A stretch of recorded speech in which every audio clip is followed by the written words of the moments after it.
In Twitch, you just activate it in Twitch. You don't.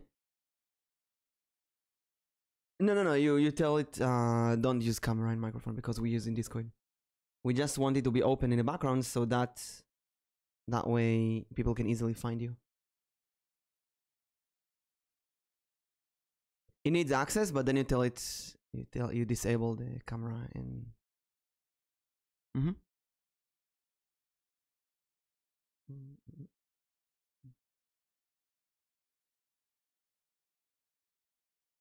Perfect. Okay, let's go.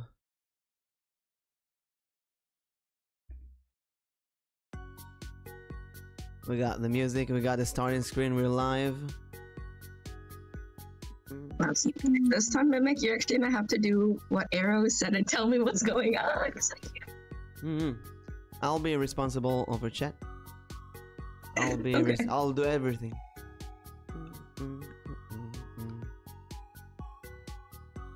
You just make sure that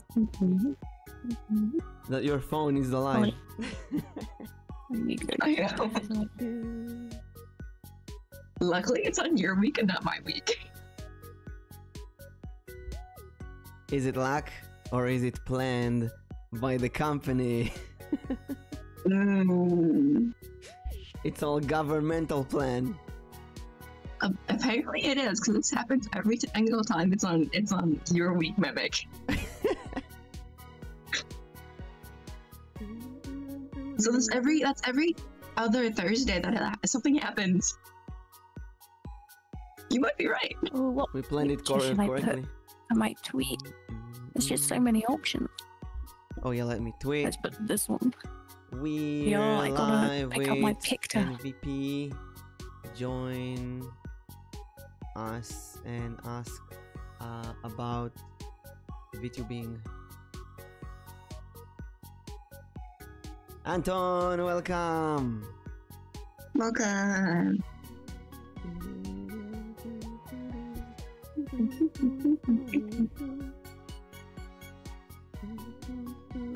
Hello, hello.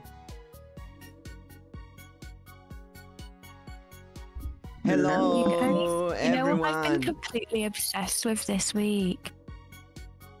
What? I've not What was stopped playing Star Planet like all week long. Let's I've- go. I'm actually obsessed with it. You know what? What I am I have the same doing? issue. I have the same issue with Kart Rider. I've been playing it all week. It's bad. Yeah. I've been actually dealing with like 4 games at a time now. I have Honkai Star Rail, Diablo 4, Monopoly Go, and Pokemon Cafe Remix. And I don't know why I'm trying to juggle between all of them for some reason. Pokemon Cafe Mimic, sounds fun. Why am I so huge in this chair? Well, your size is dependent on Nix's size. So, I'm either tiny. you're That's big fine. or Nix is small. I'm just peering it over the corner. You know what? We're gonna do it properly. Tori will get a normal size and Nix will be Floating. baby size. Standing Baby on size. there. Hello everyone, congrats! Yay! Hello everyone, Nice. good morning, good evening, good time zone. Welcome to the Nameless vTuber podcast episode 15. With your host, I'm Elboim Mimic, Elboim Mimic vTuber. And we got my co-host, Nix Oleander, with no electricity. Nix, give us an introduction. Hello everyone, I am Nyx Oleander, half light elf, half dark elf, who currently woke up at 4 a.m. with no power and my phone at 8%. We are gonna make it through the podcast in some way, some form. That's dedication.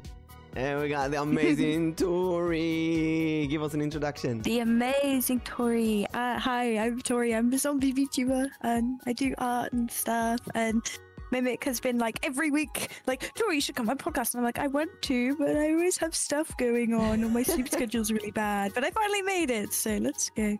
She did. I'm so excited. How are you ladies? How's your day going? I'm still dealing with some scuff. A lot It's of been a pretty stuff. scuffed morning, I can't lie. Mm. Yeah. I had the Scuffed. plumbers having to fix my toilet first thing in the morning, which woke me up and it terrified me. Are they done? And then Did I they was do it? like, oh no, I have this. They did it, yes. It was literally just in Yay. time. I had to sort of negotiate with him because I was like, can you guys... He was like, I need to go get my colleague. And I was like, oh, well, I have to like be doing stuff in an hour. But I didn't want to say like, oh, well, I have a stream to be on in an hour. Because I was like, are you shitting me? Oh my god, I thought that was the fire alarm. I thought I had to leave just now. That fucking scared me. Okay, yeah, but Almost fire alarm. oh, You I've saved completely Tori. lost my train of thought now. It's okay. She's saved. She's okay. Zombies are really weak to fire. Yeah, you and know? like I said, really fucking scuffed morning.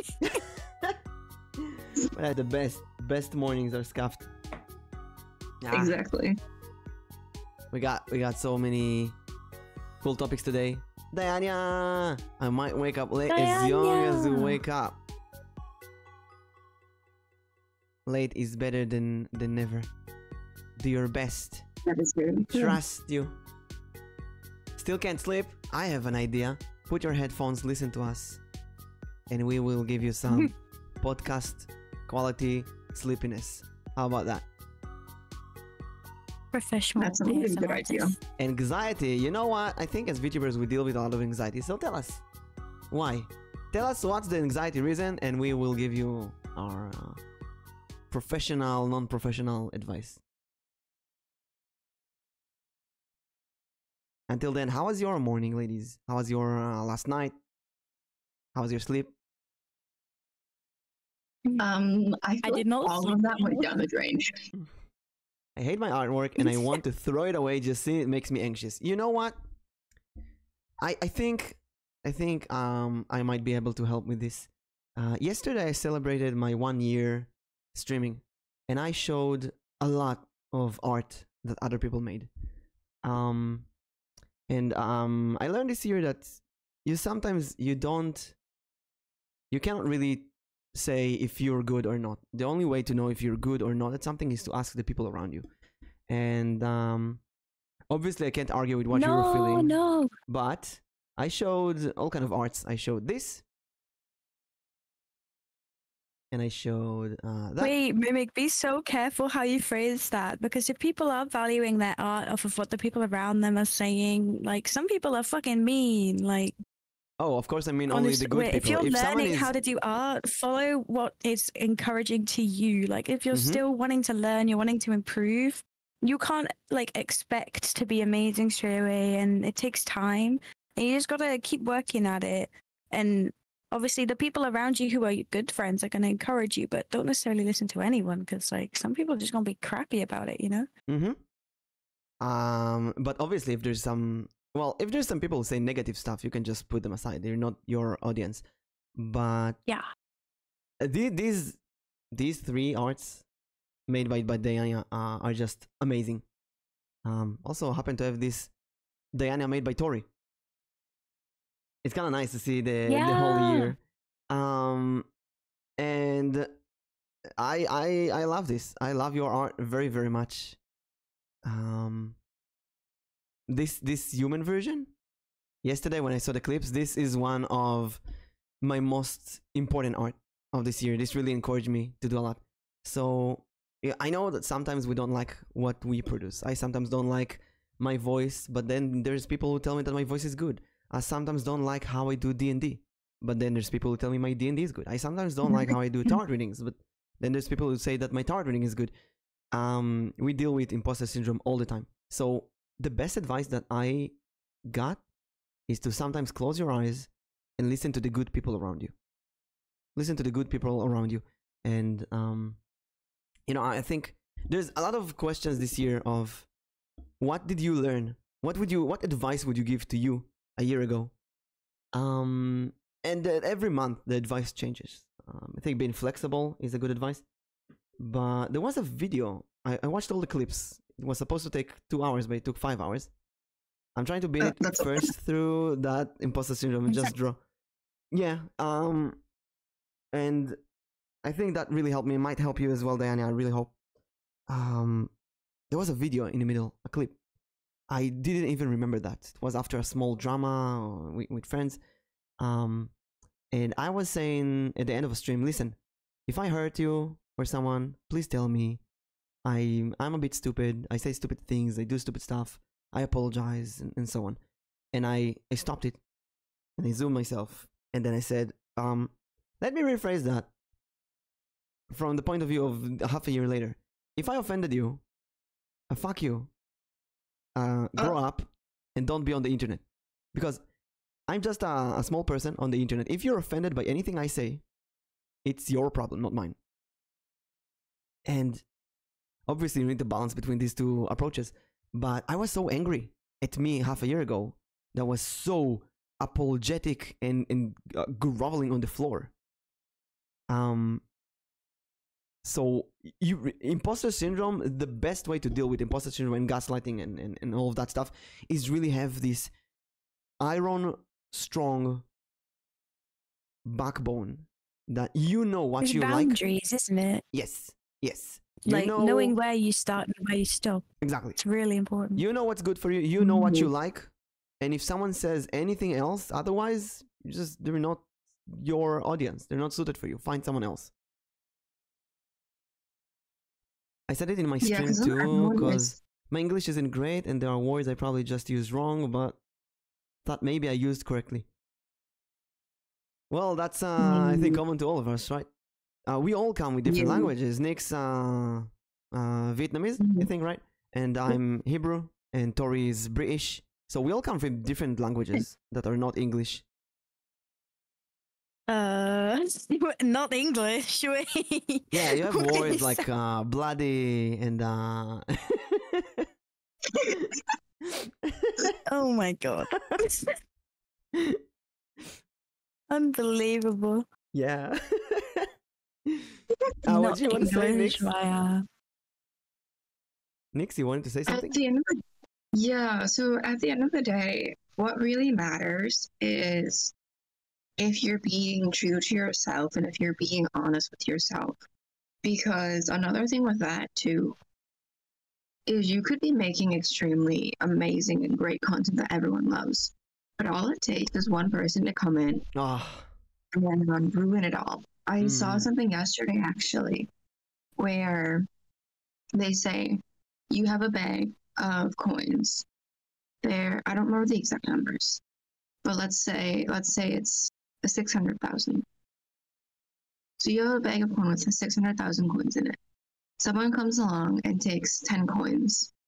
Are you going to let those coins go? Are you going to chase after them? And the reasoning was, if you're a reasonable person, you're just going to let the 10 coins go because you still have a lot left in your bag. And the moral of the story was, you have so much time in your day, but you're going to let someone take away 10 seconds of your day and you're going to go chase after them for one small thing. So it's just kind of like value what you have right now. Don't let what other people say get to you, because sometimes they're just doing it so they can make you mad, so they can get a reaction from you, so they can get the 10 seconds of fame in your stream. Sometimes they don't even think. They just say something. They don't even know that was hurtful or that you give it a different meaning. I saw that something about that yesterday or today in a tweet that exploded. Something in the likes of, you can have the most amazing people around you, but one bad comment can destroy everything. So try not to focus on those, but focus on the good things. And I know in this podcast and even in my personal, I do therapy once a week. And when I talk to friends, off stream, and when we do just chatting, it's so easy to focus on the negative stuff because it's fun to talk about. We vent and we like open the wound and dig inside. But there's so much good around us that it's really hard to focus on, but it will do a lot better to us. Yeah, don't worry, it's not chat's fault or anything. Just I was told my art isn't good from parents, so just looking at it makes me feel like it never any good better when I know it's good because my friend says good and I do see improvement.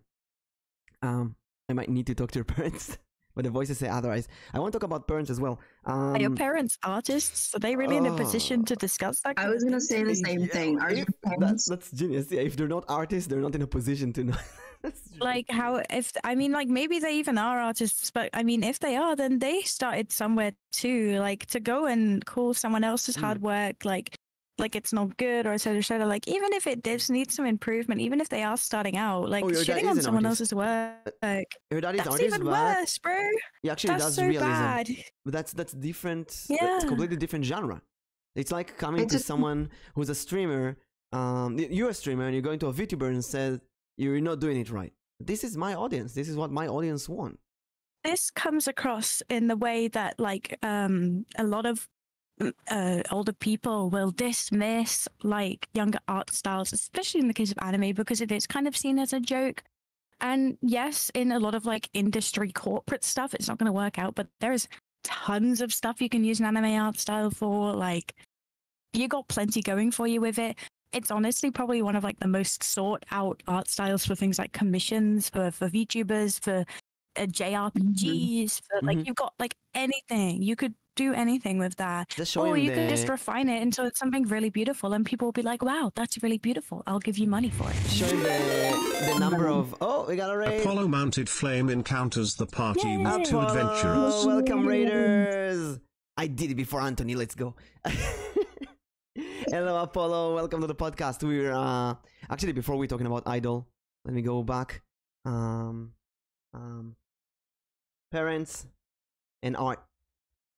Or parents approval, I would call that, because Diana is talking about something really important here, in that sometimes our most close people are could be significant other, could be parents, could be best friends, are not seeing what we see. Mati says, one bad comment, I felt that a lot. I'm not good when it comes to bullying, because I was bullied a lot in my life, so it's hard for one thing to not send me off. Yeah, that's trauma. You know, they say that someone who's getting bitten by a snake will be afraid of a rope, or if you get burned from hot water, from boiling water. That's a great analogy. If you get burned from boiling water, you will be careful with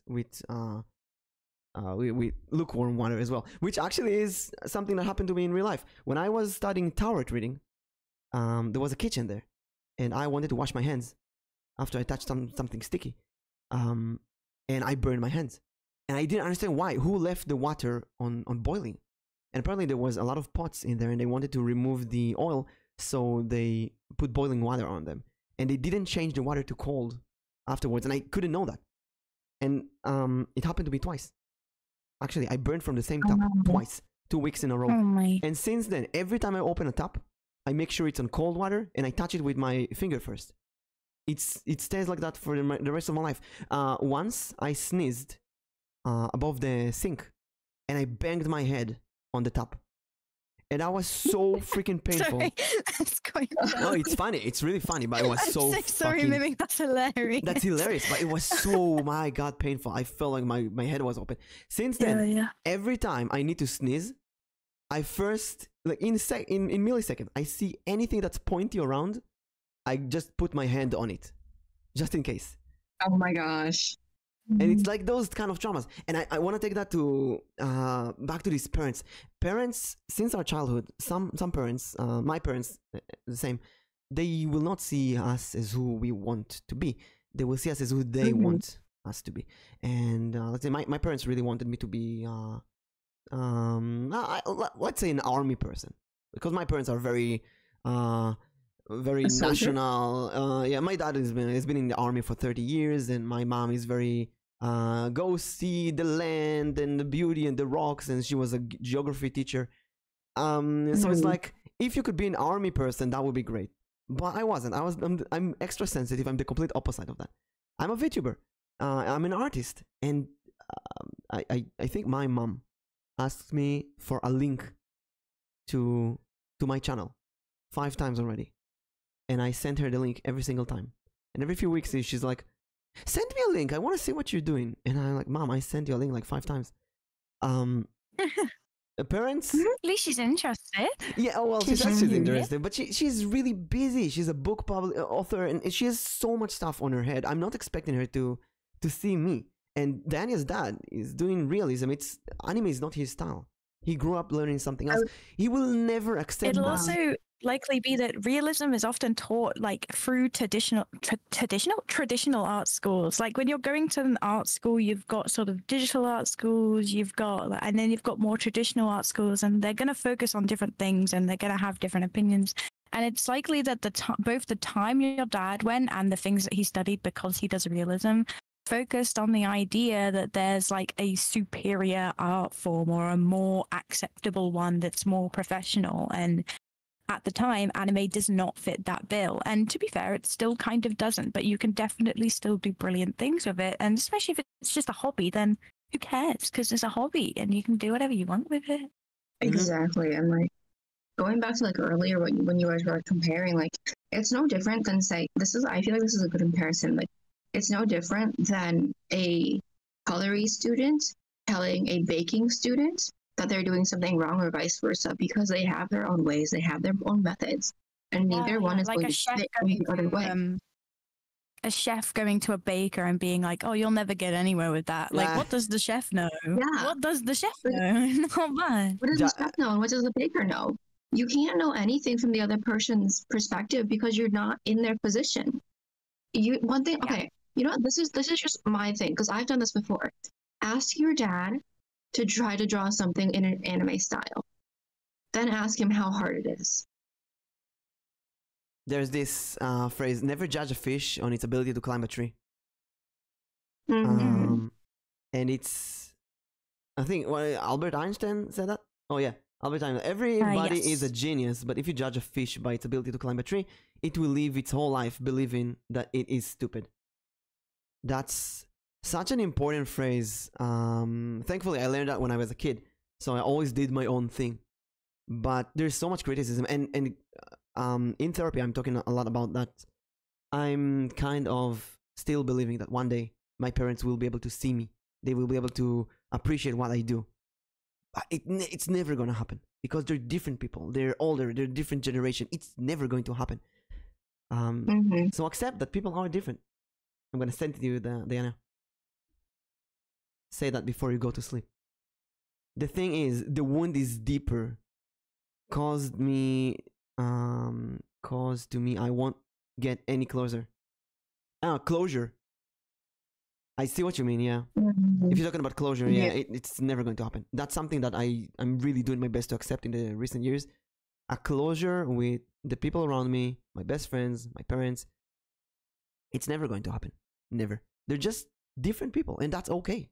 And out there might be people who wants closure from me, and I'm not gonna give it to them because I don't see that they need that closure. You know what I mean?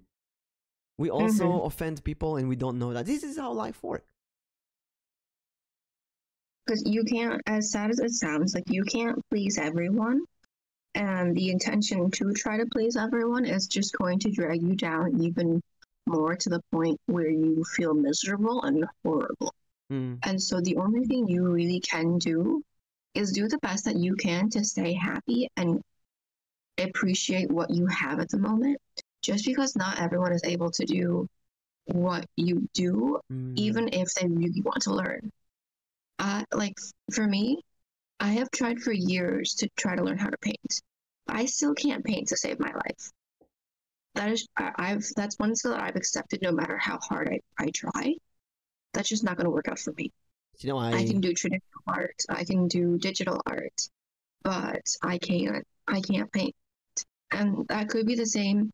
And sometimes, you know, people reflect their feelings on other people's artwork. And so I know a lot of people, they'll say, oh, your art doesn't look good, or this doesn't look good, because they're jealous that they can't do it themselves when they've tried. Nix, I also can't really paint, but I can make stupid chibis. So you can too. If I can make love that, stupid chibis, bro. you can make that. I can make that as well. That's... What you bring up, Diana, about your dad's passing, and I'm really sorry to hear that. I actually had no idea, so I'm sorry to hear about that, and I hope you're doing fine. But I'm sorry I think about that. it's all the more reason that if it's almost a motivator to continue to do the thing that you enjoy. One day when you can feel proud of your work, you can also know that he is proud of you too. And I think this comes down to less about worrying what he said and worrying about how you feel inadequate because of what has been said to you in the past, and more about finding your own proudness within it, in the knowledge that he's your dad and he will be proud of you no matter what. I have had some awful parents over my time. I have had no contact with one of my parents for a very, very long time. But to this day, I still kind of feel like no matter what, despite that person not being someone who was good to me or a good part of my life, I still think they would be proud of me because I'm proud of me. So it's sort of like a double-edged sword. Like if you can't do it for yourself, you won't be able to do it vice versa. It kind of gets you stuck in a loop. But you have to break out of the loop yourself in order to feel like those things can't affect you anymore a lot of the time. Also, for what it's worth, I'm proud of you, Tori, as well. And I'm proud of Diana. And Nix, obviously. Yeah. I'm so proud of all of you. I see you grow up. I see you struggle with so many things different than what I struggle with.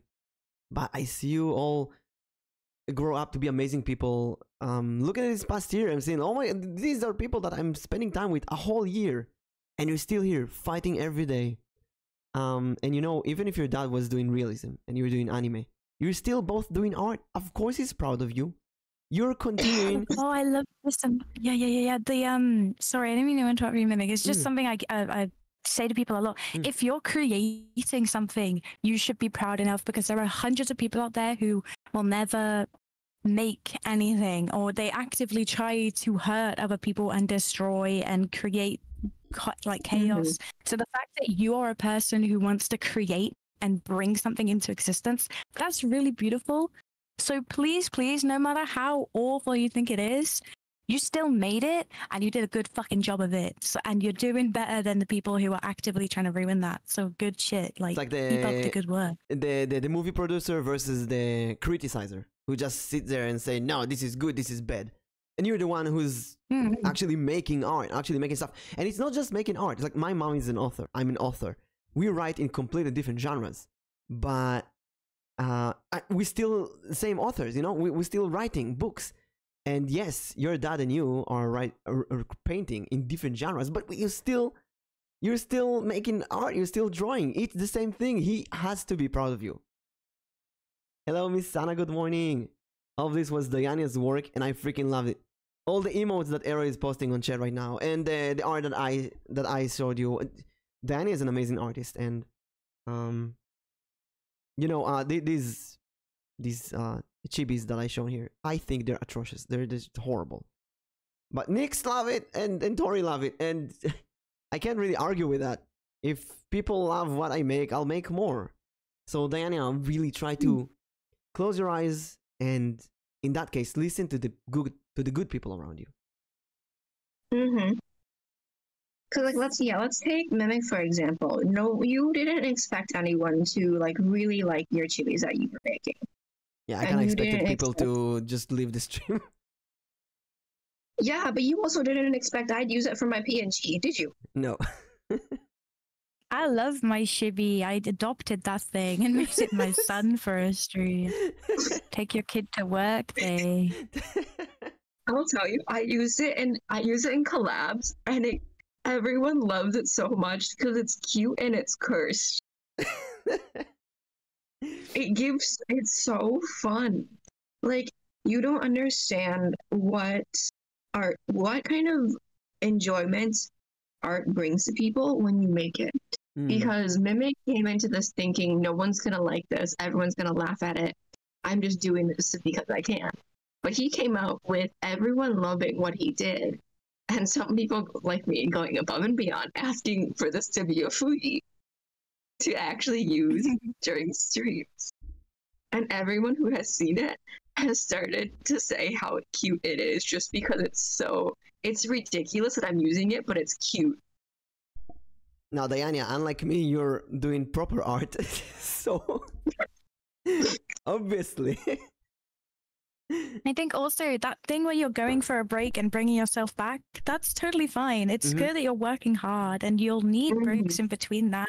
especially if you still feel like you're learning and constantly adapting to new skills, taking those breaks and then coming back with new inspiration, new ideas, having looked at other artists' work and feeling inspired and starting over, that's fine. That's okay. That's all part of like defining what you want to create, how you want to create, and it takes time. And if you're going on and off, it's no biggie. It's a-okay. It's what a lot of people do. I know I've done that most of the time that I've been learning how to do art. I know loads of people who do that. It's just part of learning a lot of the time. Oh, she did the whole artist versus artist. Diana had this show, Artist versus Artist, where she brings another artist and they do kind of art competition with each other, which was phenomenal. You get to meet a lot of other artists and so on.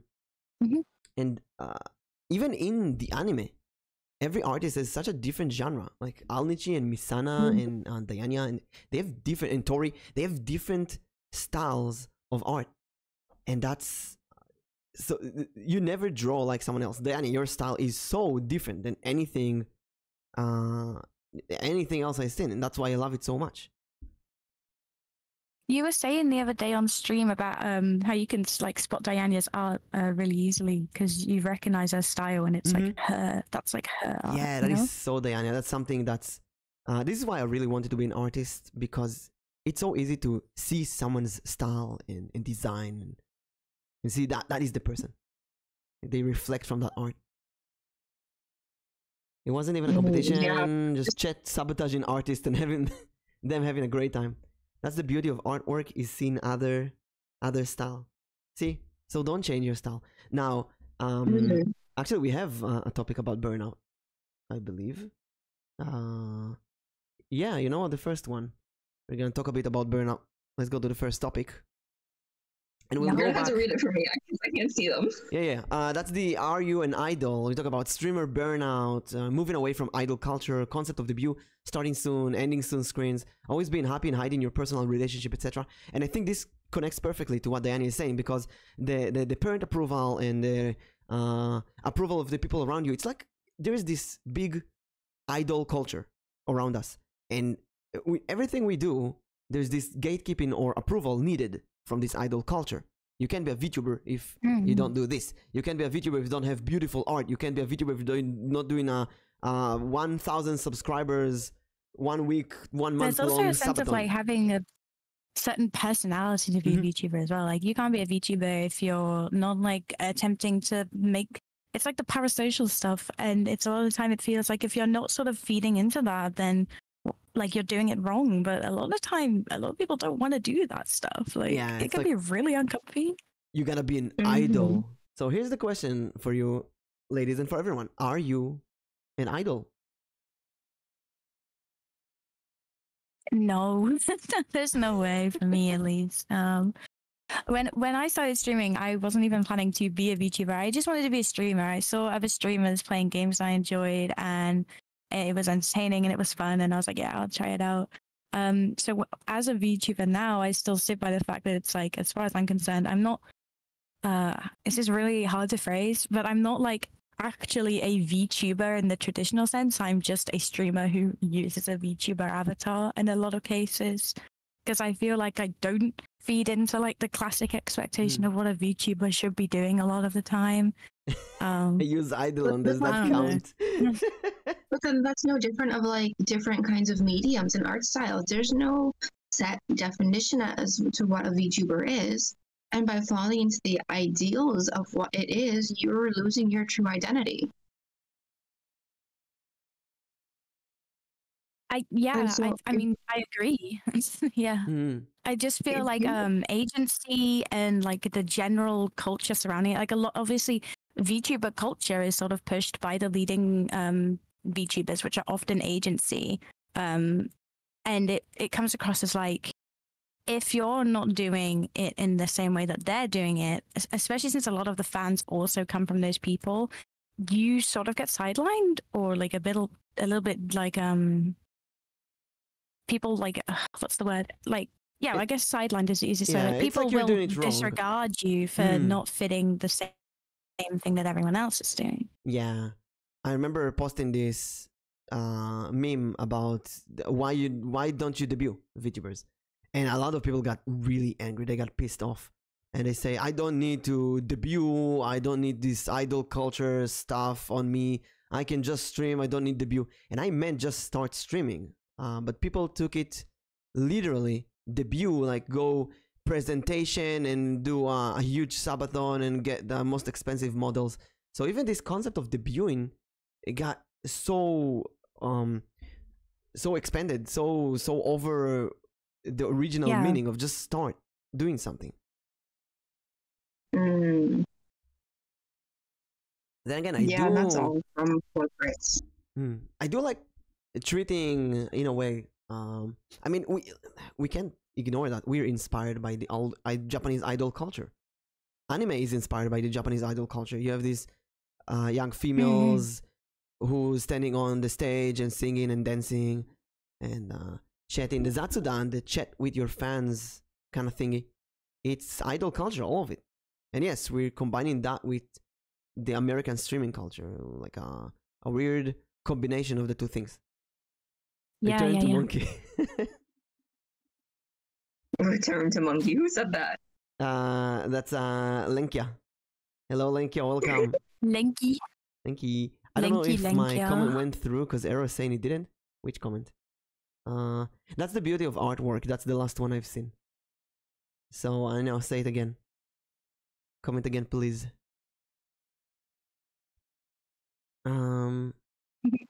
So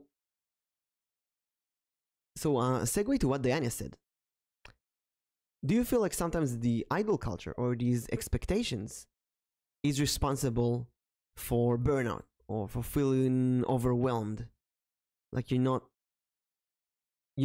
fulfilling the expectations of everyone? Kind of.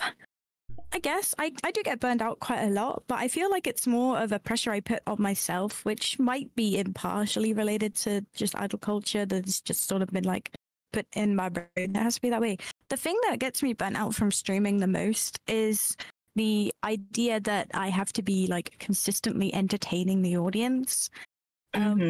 Like, which is like, yeah, when you're streaming, you want to be obviously actively engaging and entertaining throughout. And so I end up putting this pressure on myself all the time that leaves me burnt out, where it's like, if I'm not constantly funny or talking about something really interesting, then I'm not doing it right. And it sort of makes you feel like really crappy. And I don't think it's the right thing to do, but it's kind of hard to get out of that mindset. Like how Diana talks about being stuck in this sense of imposter syndrome. It's kind of similar in that it's like, when you have expectations for yourself and you feel like you aren't meeting those expectations, then yeah, you are going to get really burnt out from that. Says, so yeah, kind of. Idol to me is the meaning of looking up to someone. So I would say in some types of way, you are an idol. I feel like an idol because someone did tell me that they looked up to me. At least it's one step closer to idol. If you meant like a famous celebrity, then no. Yeah, I agree with that. If you have fans, you have community. I'd say if you have an active Discord server that is around you, you have a community that's around you, people that watch you from different streams, that's in a way an idol. Yeah, if you have community, you're an idol, yeah. Going into like the burnout and stuff, like I have to agree and disagree with the fact that like burnout is caused by corporate streamers, because this goes back to, at the end of the day, you make your own choices. You make your own choices in what you do, what you want to do, and how you want to present yourself, because you chose to stream in whatever way you want to, regardless of whether it was because of the corporate streamers. And from there, you build your own, because we're indie streamers. You build your own schedule. You choose what you want to play. You choose who you want to play with and what do you want to do. The times that you stream, how long you want to stream. You choose that all for yourself.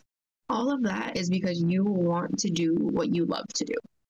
And so to say that all of that is because of corporates, yes, you could say that because like maybe you were inspired by them, but you are picking your own schedule based off of your own life, your situations, your family, your plans, your significant other, all of that. I don't mean like everything is decided for you by corporates. Absolutely not. I would hate that. Just, but but I mean more so in that, like, a lot of the curated fandom and the people like who are sort of already within VTuber culture are fans of agency VTubers. That's how they're introduced. And so when it creates an expectation from those people who understand what you are. And otherwise you kind of have to, what's the word?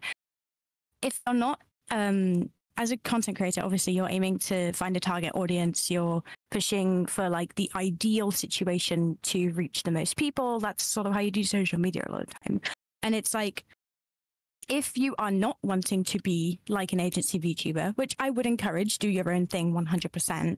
It can feel like you're getting nowhere because it's like you're not fitting the standard that people expect of you. And even though there's nothing to necessarily back that up, I still sometimes feel that pressure, even though it's not something I want to do, you know? So it can feel like the pressure is there despite it not being what I want to happen. I think it's really similar to the pressure that maybe Diana is feeling from her parents or from the people around her. It's that pressure of expectations from everything around you.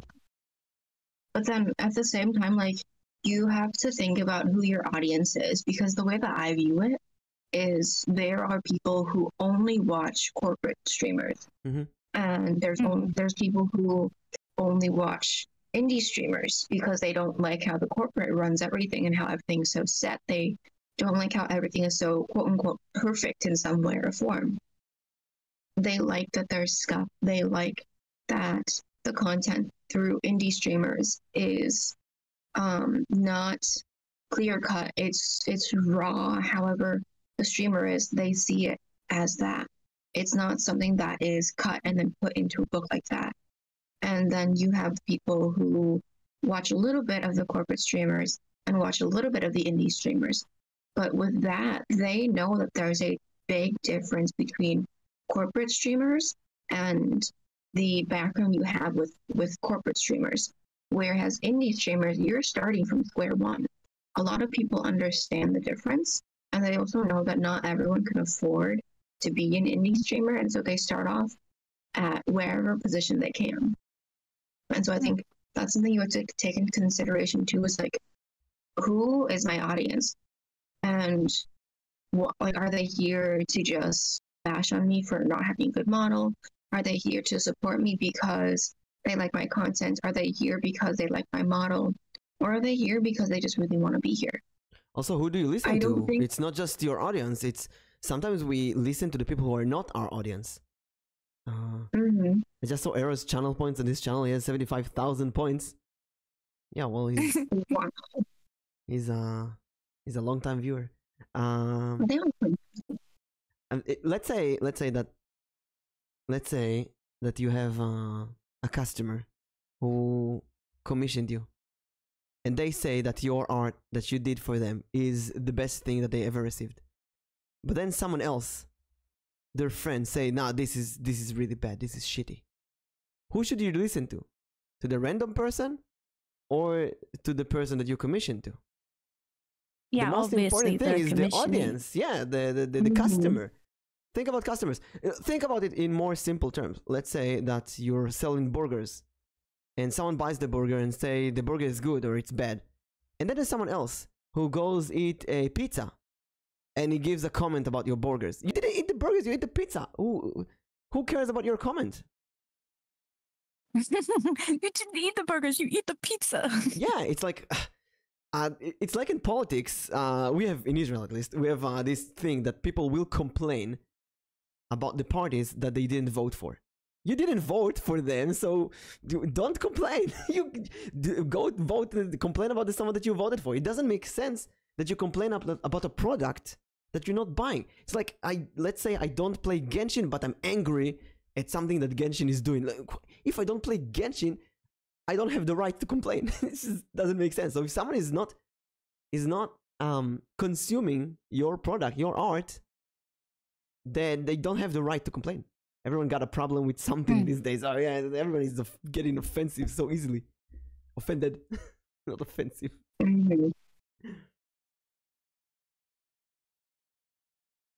Yeah, I agree. I mean, I feel like your analogy is a little off because I'm a games design student. A lot of the time they will talk about like perception of games and media is pretty important on the real world. It does affect more people than just ones playing the game. But like, yeah, I get what you mean. Yeah, It comes down more to in what the affects indie. you specifically and not like I what mean, you're matters more, all over in the place. in the indie commission to personal people. Yeah.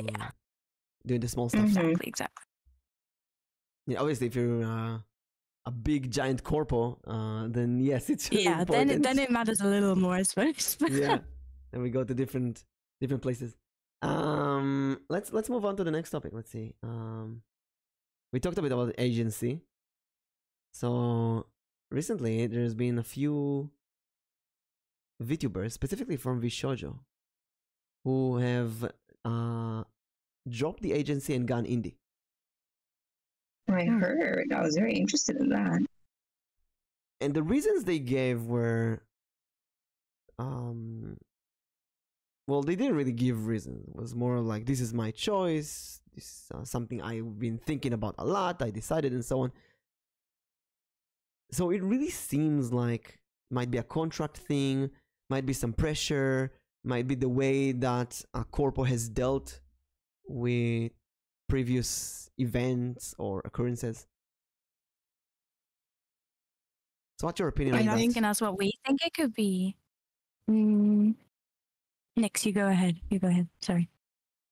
I kind of read into it a little bit, and I think from their perspective, it was something about like the agency, but then at the same time, from like our perspective, it could be that this goes back to Mimic's theory of the grass is greener on the other side.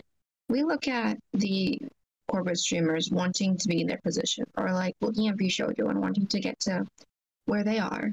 But then they look at us and they see how free we are without having any managers, without having anyone to say what we can and can't do. And it could be with that, like they just wanted to be free from their contract to do whatever they wanted to. I agree, but I don't necessarily think it's the only reason. Like, I 100% they have probably chosen that route because they want to have their own freedom with what they do, and that's fine. Mm-hmm. I think that's great, actually, for like generally speaking, for like VTube as a whole. I think that's a really good idea. But I also think there's a certain like natural level where it's like you sort of there's like a roof to how much help an agency can give a streamer. And instead of it being like a final goal, which it was perceived as for so long, it's instead now being seen much more as like something through which streamers can move through to become what they really truly want to be at the end of the day, encapsulated within their own ability, instead of having to be tied to an agency, which I do think is a really good thing. I think it's good to see that agencies have much less of a control of the overall, and it is in fact being put back sort of into the hands of the VTubers instead now. Obviously, there's been controversy regarding the people specifically, but talking on like a much broader scale, I think it is good to see that agencies have seemingly less control over their talents, because their talents are able to say, I don't need you anymore. I appreciate the help that you gave me, but I now want to move on and flourish within my own ability because I feel like I can do more that way. So it's good. I think it's good to see that sort of improvement of things. He even says, I kind of feel the same, Nix, since they were fine already before he joined vShojo, so they probably wanted that freedom because they will still be doing fine anyhow. Plus free publicity when all the news channels talk about you leaving. That's something that I think agencies will have to deal with in the coming years. That there's way too many cases of an indie going agency, becoming big, leaving, and then taking some of the new fans from the agency to themselves. And I know from my real job as a dungeon master, we have this thing in the contract against leaving the company and then opening Dungeons and Dragons company in the same vicinity or something like that. You can't really do that. You can't steal the customers from your previous employee. In a way, that's what these indie VTubers are doing. And I think that's one of the reasons why agencies and corporates are so insisting on keeping the secrecy of their talents. And maybe if I was in a corpo, maybe I would look into hiring actors that are not VTubers, because you don't want them to leave and take the followers that they just gained. You don't want... Yeah, actually, that's a good point. Yeah. Because if I take someone who's a big VTuber, let's say I take an indie with 100,000 followers, everybody will know that it's them. And once they leave, they just take the publicity that I gave them, the free publicity. Mm-hmm. In a way, I think leaving a corpo is a backstab to the corpo. I find very, very hard to do. It reflects on them in a bad way. Yes. It kind of is like, first of all of them, they left after a few years. They didn't leave in like after a month or something. That really looks bad. But even then, it looks really bad leaving so... Well, leaving, it's like canceling a collab. It's like you... I don't know. I think it's a slightly different situation than a collab, because a collab is a commitment between two people, and similarly when you're signing a contract, it's also that. But when it comes to a corporate scale, like, this is a business. This is a group of people who have a team that is with them. They'll have lawyers. They'll have other talents. They have experts in social media and graphic creation and all this jazz. Like, they can keep on their feet. So when a VTuber says, hey, I think I can do better on my own and I want to flourish on my own and I appreciate your help, it's not that you're backstabbing the company you came from. They likely also learn a lot of skills whilst they were there that they are grateful for, and now they want to continue on a journey that is separated from that. And a lot of people do that in current job industries now. I mean, think like just because it's what I'm in, game industry, a lot of people will join in an industry company, and then later on, once they've sort of gained that experience, they'll decide, actually, I want to be like an indie game dev or an indie game artist or whatever they want to be. Or in high tech, and they'll leave that company and maybe start their own. And that does happen a lot. And it's not necessarily a backstab, but it is usually just the natural progression of these kind of industries, where it's especially creative industries, where you spend some time getting experience and learning and earning until you can create your own thing entirely. Yeah, I don't think necessarily that's a bad maybe thing. backstab was too sharp of a word, but I really think that some of these corpos cases, they gave those... Maybe that's the calculation they asked themselves, did the corpo give me, did the agency give me more than what I got on my own? And we see with the case of vShoujo, for example, they started as big streamers, so maybe the corpo didn't really give them a lot. Maybe they thought, oh, if I was staying as indie, I could earn more. But in the case of the Japanese companies, Hololive and vShoujo, I feel like these agencies find smaller talents and they give them a lot. They really give them a lot. So leaving that company out of nowhere, I mean, obviously you can't really always control it. Sometimes you have to leave because you just can't deal with something. It just shows that maybe in the background there's something much bigger than what we assume going on.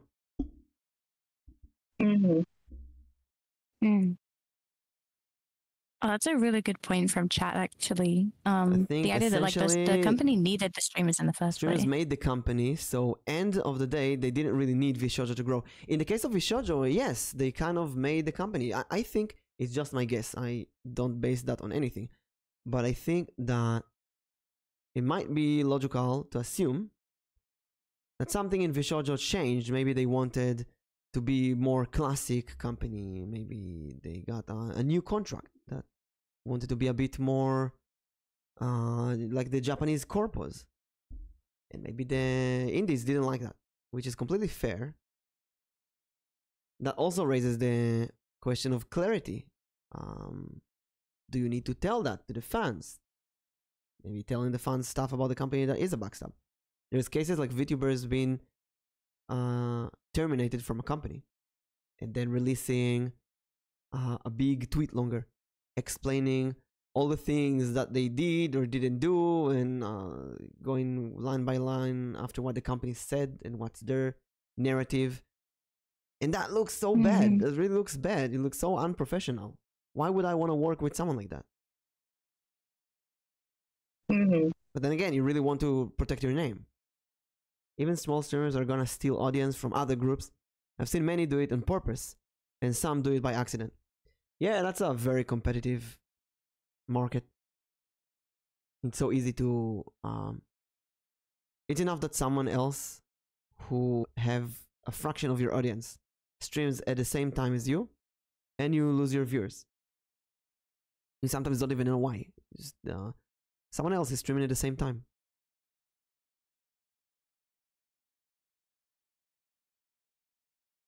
Yeah, so I feel like from all of this, just don't compare yourself to a corporate streamer, because it's too, even though they're both VTubing or streaming platforms, they are essentially also two different worlds, because there's so much to corporate that we don't know or see about.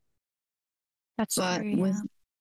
with them, they also don't see everything that happens behind the backgrounds for us in terms of like indie streamers, like how much we have to go through on our own or with the help of like our friends who know maybe a little bit more than we do or have been through the process, whereas they've been given, this is how you do that. If you come into this issue, you do this.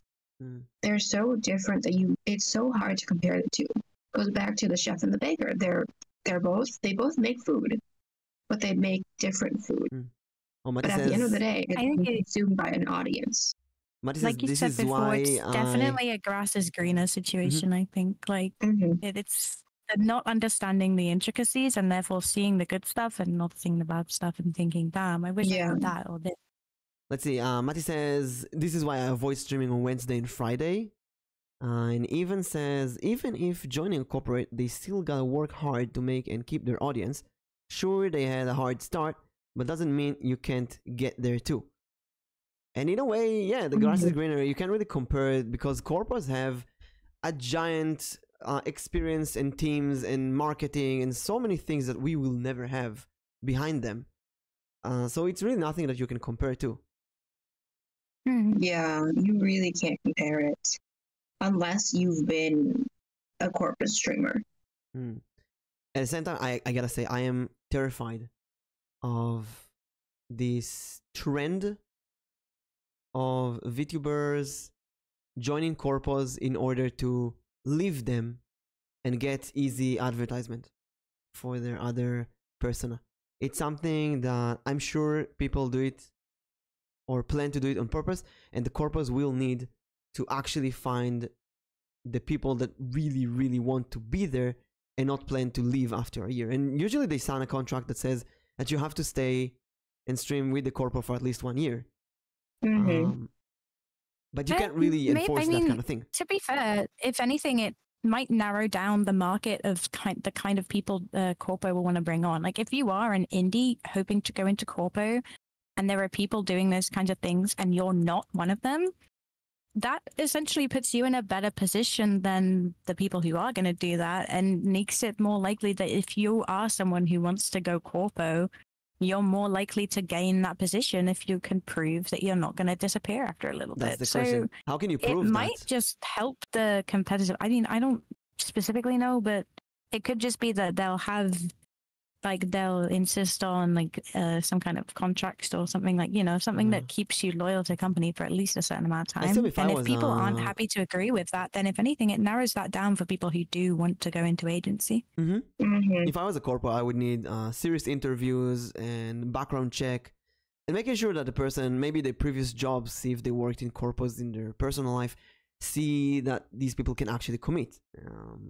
Because the last thing that you want is someone to do that kind of trick on you.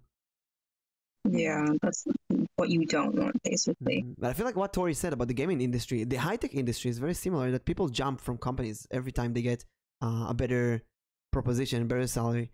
And that's okay, that's legit. But it's something that's very frightening for high-tech companies because they invest a lot of money in bringing a new worker to the company. Teaching them how to do everything and what you call that? Bringing them into the company, basically. Onboarding. The onboarding process is very expensive. And VTubers, it's even more expensive because you need to make them the model and the rig and everything. And once you got a voice actor or actress for a model, you can't really change them. There's been examples of people changing or companies, agencies, changing the voice actress and that went bad, just completely bad. Oh, very bad. Yeah, so you can't do that. Hololive has a beautifully designed model that is unfortunately being left the company after like a week because of all kind of doxing the circumstances. termination immediately. Yeah. It wasn't termination actually. She was doxed. It was back in 2018, 19. Oh, okay. Yeah. No, I'm thinking a more recent one. Yeah, no, not the recent one. There was a girl who was fifth gen. Fifth gen. She was terminated not terminated. Sorry, she left the company very quickly because of doxing issues. That's very unfortunate. But she has a really adorable model if you look into it. And I'm 100% aloe. Yeah, mano aloe. I'm pretty sure, like 100% sure, that they have asked themselves, do we get another voice actress to do that? Do we get another person to do that? Because she only has 1 or 2 streams.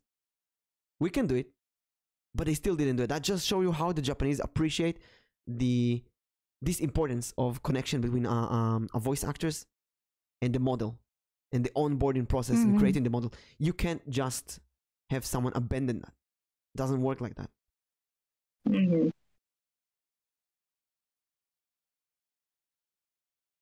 As much as like you'd like to like replace and reuse the model, sometimes you know that the audience is just gonna backlash, and so there's no point. Go ahead. This might be a something they probably can't do, but it was just a thought I had whilst we were talking about it. But what's necessarily stopping them from selling on these models to indie people? I mean, it's not like if they've sold the model, it's not like people can expect it to be the same person.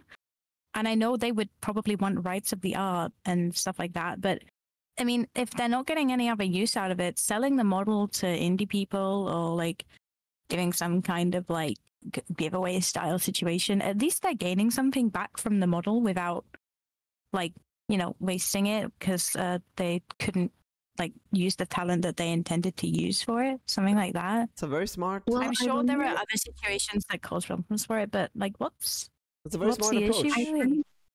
Yeah, that is one approach, but at the same time, I feel like if there's been like 100,000 people who have seen that model, and then suddenly an indie VTuber or an indie streamer is now using that model, I feel like the streamer who's using the model is going to get backlash for trying to steal it to steal views. True, yeah.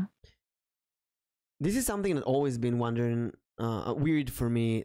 People who graduate and sell their model. I've seen that with a few indies half a year ago, and it was always weird. Why would I use someone else's model after they already used it multiple times? That's weird. You get the feeling like you stole it, like it wasn't meant for you. But then again, this is just a dress, right? It's like borrowing a wedding dress. Why is it okay to borrow a wedding dress? Yeah, people buy pre-made models all the time, so... Or, you know, at cosplay, I don't know if there's... people buy used cosplay. People buy used video games. It's a used model. Let's say not a pre-made model that was made for someone else, but actually a model that was used by someone else. Right, I know a specific person from almost a year ago that she had a model. She didn't like it. She made a new model for herself and she sold the old one, or she was trying to sell the old one, and she kept reducing the price on Twitter every week because nobody would want to buy it. But it comes with overlays and emotes and everything. And she streamed it for a while. But she's gonna delete those streams, so you can start over with that kind of model, and that's completely okay if it's indie. It goes to a big corpo. I don't know, if I was the corpo, I could do something like, okay, we're gonna sell you the model, but you give us 1% of the earnings every year or something. And yeah, it would end up being a situation where they sort of have to make a deal for some ownership of the model, because they technically do still own that art, and so if you're using it, they still have some rights to the content and the money made. Yeah, they have to give credit to the company and so on. But how will that look for the fans? Hololive and Ichisanji, they have a lot of fans. They have a presentation. They have this persona that they need to maintain. How does that look when they take the idol that some fans might still hope that she will return one day, and they sell it to someone else? That might have a big backlash.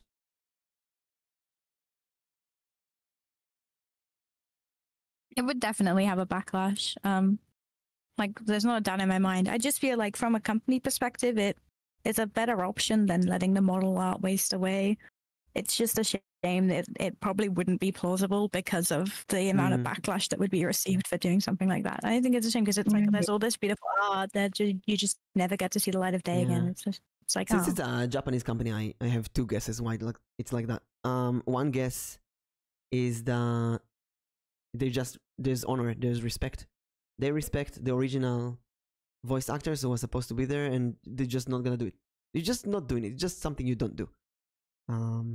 Saving face kind of thing. You just don't embarrass the other person. And another concept, another guess is that the Japanese companies, they don't like taking risks, and that's a big risk of hurting the fans and going against the fans. It's a really, really big risk, and it might not be worth it taking that risk. You might not want to go that way and see what happens. Might be a dangerous game to play. Yeah, it's likely that, to be honest. It's just, I think it's a shame. I think it's a little bit of a waste of some cool models that could have been used by someone who would love and care for them and take care of them. In a way, it's something more for a Western company. You know, hey, we don't have someone who uses that model now, so let's just sell it to someone else. And it happens. It happens a lot. I mean, I nearly sold my my slime model when I re-debuted. I just haven't. Why not? For example, why not selling the slime model? A couple people were like, "Oh no, keep it. It'll be fun to have around." And I was like, "You know what? Yeah, it'll be kind of fun to have around. I mean, I wouldn't mind not having it anymore, but if you sell like, yeah, just keep it." If you sell it and someone else starts using that, how will that make you feel? Would you be comfortable with that? I mean, I don't mind. I'd actually be quite happy if someone were to use it. I'd be like, wow, they're using my thing. An interesting approach. Like, I'd feel a little bit of pride to be like, it's being used by someone who's making good use of it and they're doing a good job. I don't know. I'd want to support them as well. Like, I'd be like, this is the person who took my model from me. Go follow them and something like that. Like, I don't know. I'd be quite proud of it, to be honest. Be your own mother. Your own mama. Yeah. It's being your own VTuber mama. Let's see. Let's move to the next topic. We talked a bit about the expectations and agency, idol culture. So the next question is about expectations or your content. About what being separated from. What separates you from face streamers, or if there's any assumptions or expectations about what kind of content you're supposed to produce as a VTuber? Like, there's the expectations of idol culture. Are there any expectations that your community or the people, new people maybe, who come to watch you, they expect you to do? Like, for example, I know that people might expect me as a VTuber. I felt that people less expect me to play Diablo, but more expect me to play Honkai or Genshin or Yu-Gi-Oh! Because these are anime games. Maybe they expect more just chatting streams. Maybe they expect karaoke streams. I do feel like there's an expectation for just chatting streams. I've always like felt a little uncomfy doing just chatting though. I feel like I do enjoy chatting, but a lot of the time I can't guarantee that chat will be active enough or that I'll have enough to discuss off the bat. And it's not a risk that I can just take to just do a just chatting stream with no like backup or video game in the background or something like that. So I don't know that necessarily there's an expectation, but I do think it's something that like I would like to aim for is like as a VTuber, I'd like to be able to do just chatting streams and just do them without needing to worry about like a backup in that situation all the time. But necessarily what content suits VTubers, I'm not sure that there is one. Okay, I spoke about this a long time ago because I think it'd be a funny idea. But like, you know, IRL streams where they'll do like working out with chat or just dance with chat or like I don't know, they'll do something IRL and like have chat join in with them. I would love to see like a fitness VTuber who's using like a VR chat model or something like that. And they're like doing fitness routines with chat or like yoga or something like that. I just think it would be really funny. The fact that it's like a digital avatar for it and it just it very much doesn't suit the content, but I think it would be brilliant just because of that. Like, it's a digital avatar doing a workout stream with you, because of course it is. Like, I don't know. I just thought that would be a fun idea for it. I'm sure it exists. But yeah, I feel it has like to exist. I'm pretty Yeah, sure it like- does. it definitely does. Surely it does. But yeah, when it comes to what content suits VTubers, I think there is stuff that suits them better because it's a medium, and there's always going to be stuff that suits better. But I don't think there's necessarily something that should be expected of them to do. In the same way that it's like, if they wanted to do something stupid, like workout streams as a VTuber that is a digital avatar, I highly encourage it, specifically because I just think it specifically doesn't suit them, and it would be hilarious. Oh, it even says there's V-dancers, so there's Yeah. most likely... Yeah, I think my yeah. friend Pokina, she does a lot of V dancing and like Beat Saber and Just Dance and stuff. Mm. And of course, we have people who play Ring Fit Adventure. Yeah. Wait, what's Ring Fit Adventure? You don't know what's Ring Fit Adventure? Oh my god, Google it right now. It's a Switch game. It's a Nintendo Switch game where you do fitness in real life to advance your character. Oh wait, I've seen this. What channel was it? It's RT Game did this like ages ago. I remember watching Yeah, when it the came stream out, for it. that is such a great Yeah, game. yeah. I really love it. It's great content. People love watching the VTubers sweat and do all kind of just move around. Oh my god, can you imagine? Okay, so my fitness VTuber, yeah, they could have like toggles that do like sweating and stuff. Oh my god, that would be great. That would be brilliant. That's what I'm saying. Like, it doesn't suit a VTuber, but you can make it suit a VTuber, because that would be fucking brilliant. Imagine the VTuber just starts sweating on their model.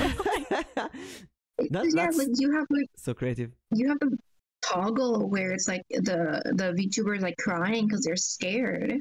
So why can't you have one where they're sweating? Oh, that's so smart. You know what? I think this is a project we should do. We should go all out. We want to make a fitness VTuber and have like a sweating overlay. A fitness group, yeah. And do morning fitness streams with everyone.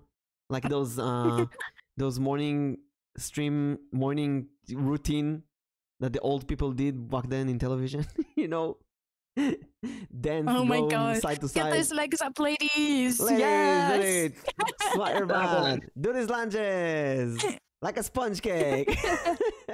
It's time for some Zumba, girls. Get those arms up. A Zumba tuber. You guys want to be a Zumba They can tuber? call him the Zumba, and it can be like a Zoomer. Zoomers. It could be like... And people ask you what you work. Yeah, I'm a Zoomer. I'm Zooming on stream. Yeah. I'm literally Zooming right now. My viewers are the Zoombers. Wait, you're a zombie. You're a zomber. Oh my god, wait, yeah. I'm literally the Zumba VTube. Oh my god, bro. I'm starting my Zumba arc soon. I'm gonna get myself a 3D model, and I'm gonna buy myself a 3D model, I'm gonna buy myself an entire VR setup. I'm gonna become a Zumba VTuber. We're gonna do Just Dance and shit. Okay, but no, low key, but kind of high key. That is like my end goal. Like, I really want to be able to do Just Dance streams. I absolutely love Just Dance. It makes me feel like I'm back in musical theater, which I adore. But I don't have a 3D model. But if I did, bro, if I had a 3D model and I had the VR setup, I would so do. You have Nix. Yeah, you have Nix here as a professional Viroid maker. I've made Viroid, but I still need like the VR tracking for it. Like, I need full body tracking. That stuff's expensive. You need full body tracking, yeah. Yeah, it's a goal that I will work towards, but it won't be anytime soon, definitely. That's how that kind of full body tracking is expensive. It is expensive. Nix actually is very close to a fitness tuber now with the squatting and push-ups. How's this going? Nix, you do squatting live on Twitch? I do. I think the last time I did a total of like, I want to say like 350. Whoa, okay. Which is over my daily goal of 200 by 150. But honestly, it feels being able to do that on stream, I feel like is a lot better because I wouldn't say there's accountability, but now you're trying to really get the workout in while entertaining someone. And so you feel as you really have to push more to be able to do it. And I guess that does go down to like you now have an audience. I just feel like it would also like you're releasing so many endorphins while you're working out. It would like make you like incredibly hype and in like a generally good mood for streaming. Oh, I just feel like it's absolutely. like, it must put you in an amazing mood while you're live. It does, but for me specifically, I've had people commenting, okay, it's time to start giggle hour, because I'll just start giggling while I work out. Yeah, exactly. Like just the sheer amount of endorphins just hits you partway through the stream and you're like the whole way. I don't know, that's just like my favorite type of like situation to be in. I feel like so often when I'm sat in my chair for too long on stream, I just lose all my energy because I'm not being active. So I want to be a V dancer so bad, you guys. It'd be so much fun. And you'd be all giggly and like put it on your throne. Yeah, that's an option. I didn't even think of that. That's so smart. I'm going to do that later. That's why we have the podcast. So my dreams of being a V dancer finally coming true. I'm going to be on Dance Mums in a couple of years, you guys. You're going to be the mom or the child? I will. I'm going to be the VTuber that goes on Dance Mums. It'll be like a revolutionary moment. Dance mamas. Dance mamas. Dance mamas. Take all the VTuber mamas and their children. VTuber will dance. But the artists. Yeah, those kind of mamas. That's brilliant. Wait, what if I am my own VTuber mum? Do I have to be the dance mum and the dancer too? Yeah, you have to coach yourself. Oh no! Yell at yourself. Be disappointed in yourself. Encourage yourself. You know. I don't think this is very good advice, Mimic. Well, if you want to be your own mama, you gotta do everything. You know, it comes with it.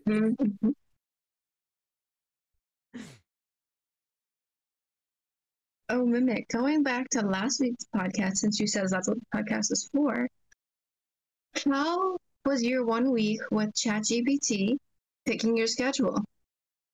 Well, oh my god, I managed to do it. That sounds cool. For half a week. Okay, so ChatGPT last week gave me a weird schedule. That's the opposite of what I do. Usually I have a schedule of I just stream 12 hours a day from afternoon all the way to evening. And ChatGPT told me, no, do 2 short streams, one in the morning, one in the evening. And waking up a bit earlier to do a stream at 11 a.m. or 12 p.m., that was very fun. I love it.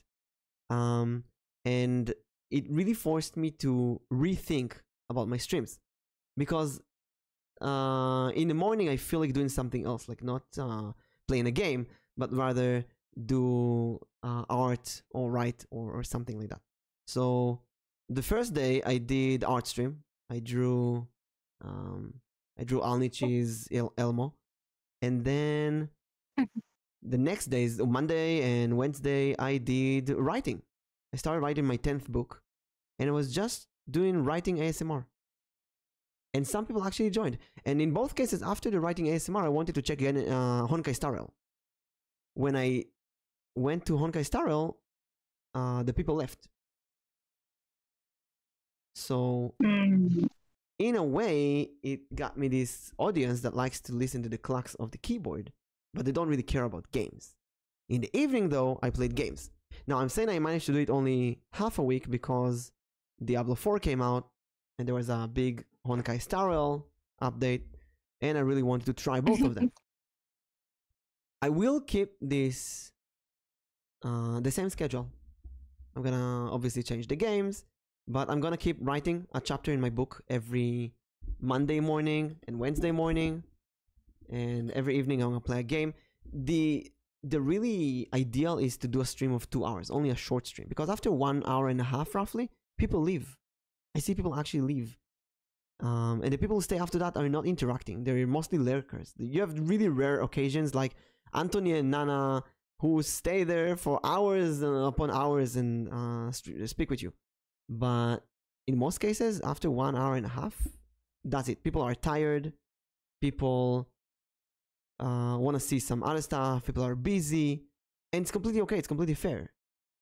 But it just means that shorter streams, but more, feel, for now at least, more efficient. And my average actually increased this week. Really? I remember when I started out, I went fucking crazy for some reason, and I had no idea how social media worked, so I didn't know why. But when I was starting out, I only did like at maximum like a 2-hour long stream at a time. I just streamed every single day, sometimes twice a day.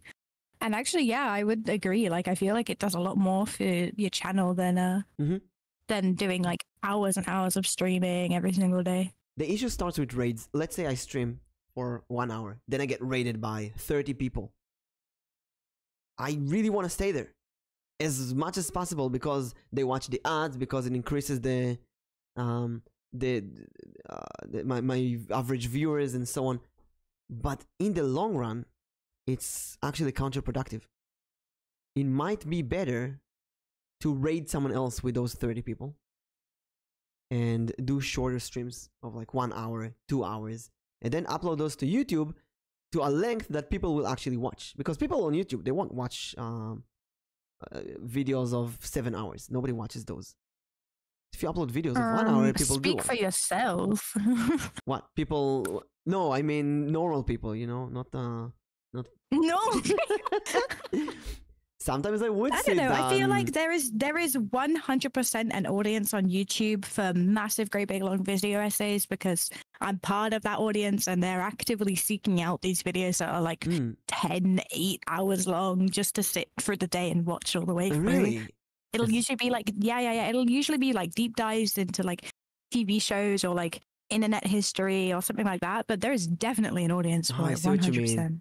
But let's say if I play a game like Honkai Star Rail or Diablo 4 for 10 hours, I doubt people will sit down and watch that. It's not really, unless someone really is interested in me specifically as a streamer, they won't really do it. You don't have time for that. And it's not, these really long ass games, it's not really interesting content. Let's be honest. Diablo 4, Honkai Star Rail, it's really interesting when you interact with the people live. When you watch the VOD, it's like, it's not that interesting. Then you have games like Doki Doki Literature Club or Undertale that are shorter, like 4-hour games, and that is more interesting to watch the VOD. You want to skip ahead to see the good part. Like, they're both RPG / choose your story type games that actively, you can sort of actively encourage the chat to work with you because it's like, oh, what should we pick? Let's follow the story. You know, you're kind of storytelling as you go along. People will be interested in what the story of the game is. It helps you, you know? And you know what? Let's go back to the big YouTubers. Markiplier, Jacksepticeye, PewDiePie, the Game Grumps. They never... Okay, Game Grumps is a bit unique, but the big ones, they never play these long-ass RPGs. They never play these MMOs. They play short games that tell a story. They show the story to the audience in YouTube, and they move on to the next game. And then... Actually, a really good recent example of this is a couple of the new FNAF games, but also the game that recently came out that's like a kingdom management. It's called Yes, Your Grace. And I ended up buying it after watching a couple of people play through it because it looked really fun. And it is. But it is a short game. Like, there's not really replay to these kind of games, but it's like, they're like fun to watch and they make you want to play it. Yeah. And so I'm asking, a great example of a video essay person is Night Minds, who covers horror content.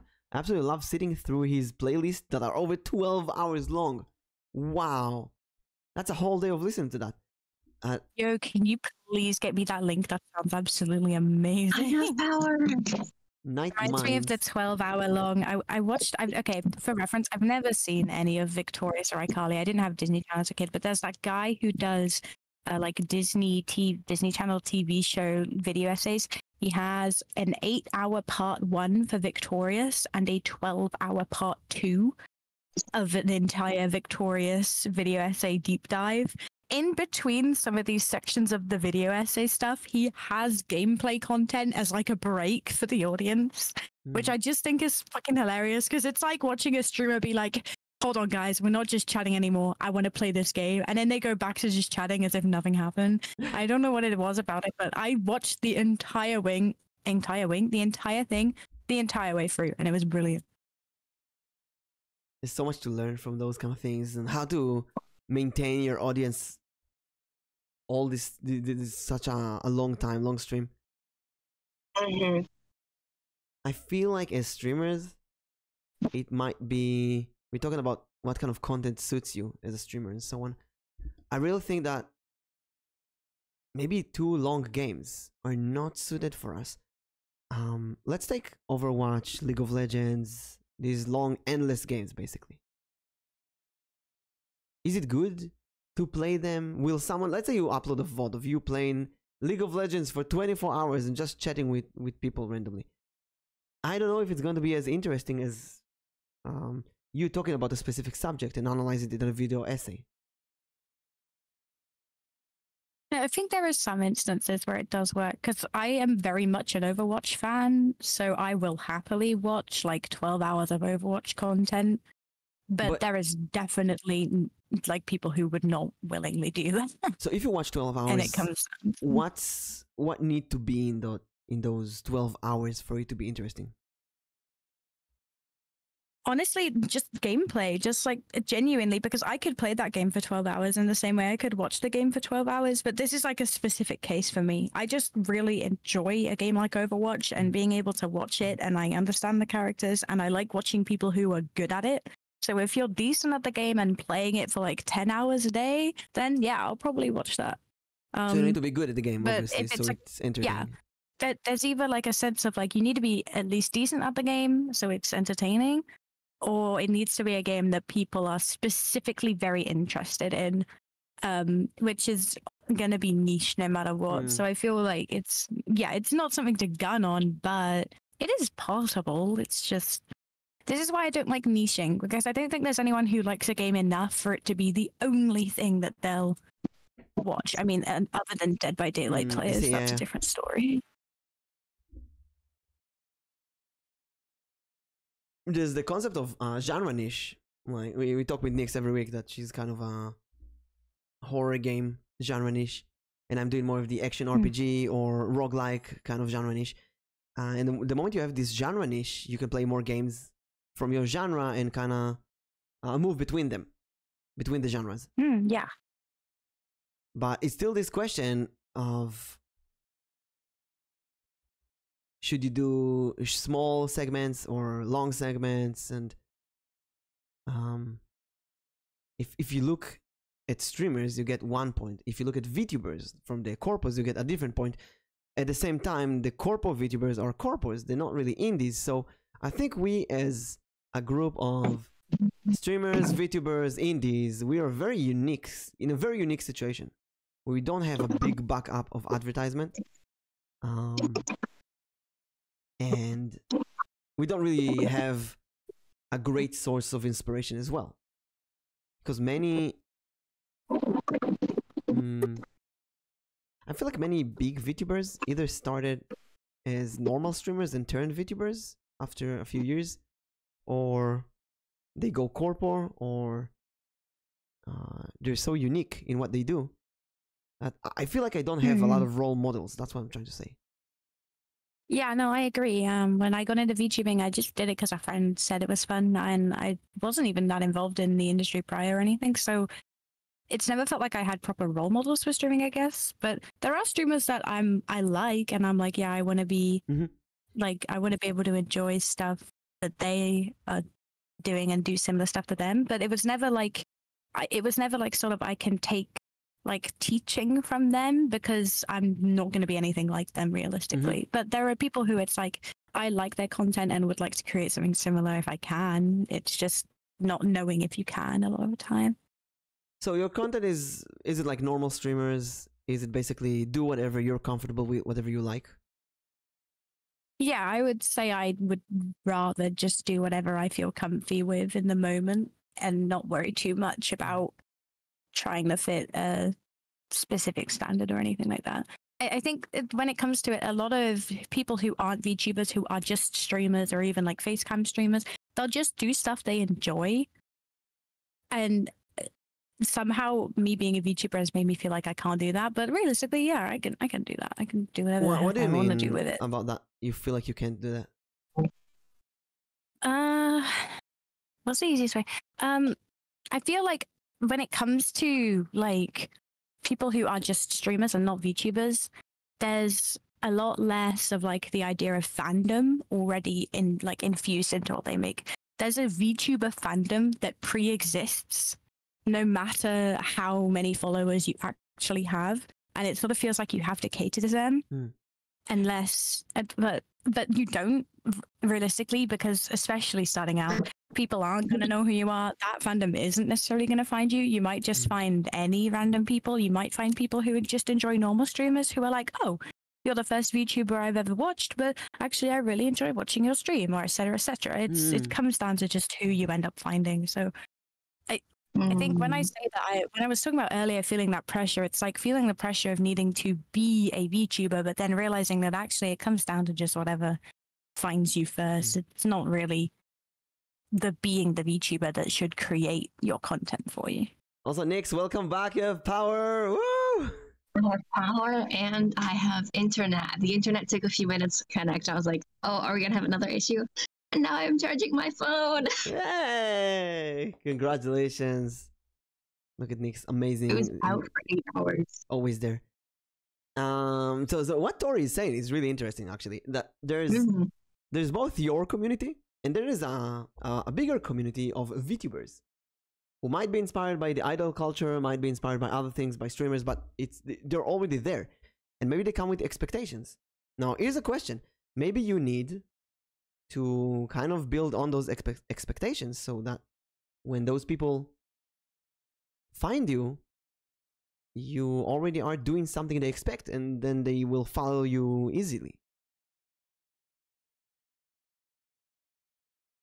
It's like going to a restaurant. I think that's sort of the conception. Yeah, I think that's the preconception, but I don't think necessarily that's true. But I do think it is like what I would initially, if I was looking at it from an outsider's perspective, it would be like, if you are a VTuber, you would do what VTuber fans expect you to do. Like when you're networking with other VTubers. When you're trying to push your content, people will see you first and foremost as your VTuber rather than just as a streamer they can watch. So, and I notice it in myself when I'm looking at VTubers I enjoy, I'm looking at different stuff than looking at just streamers I enjoy.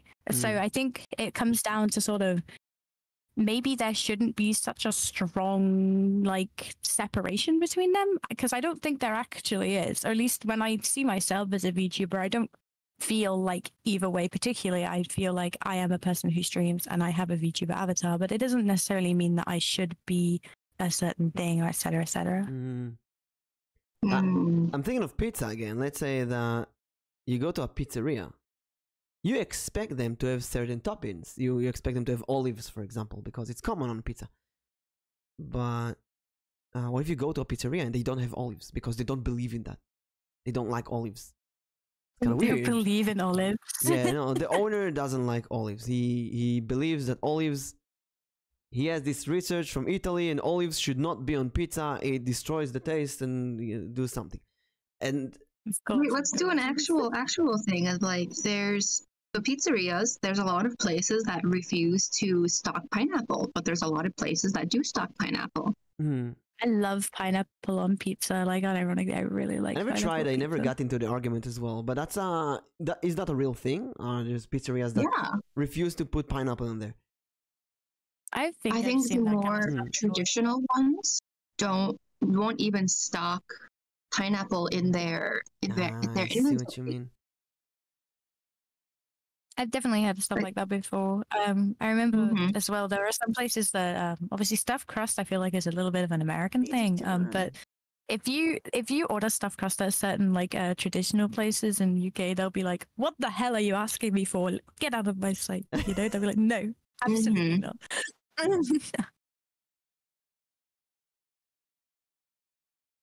Yeah, so I think like that is basic. Okay, I'm gonna go back to another story I heard where a father gave his son a 50-year-old watch. It was beat up. It was dirty.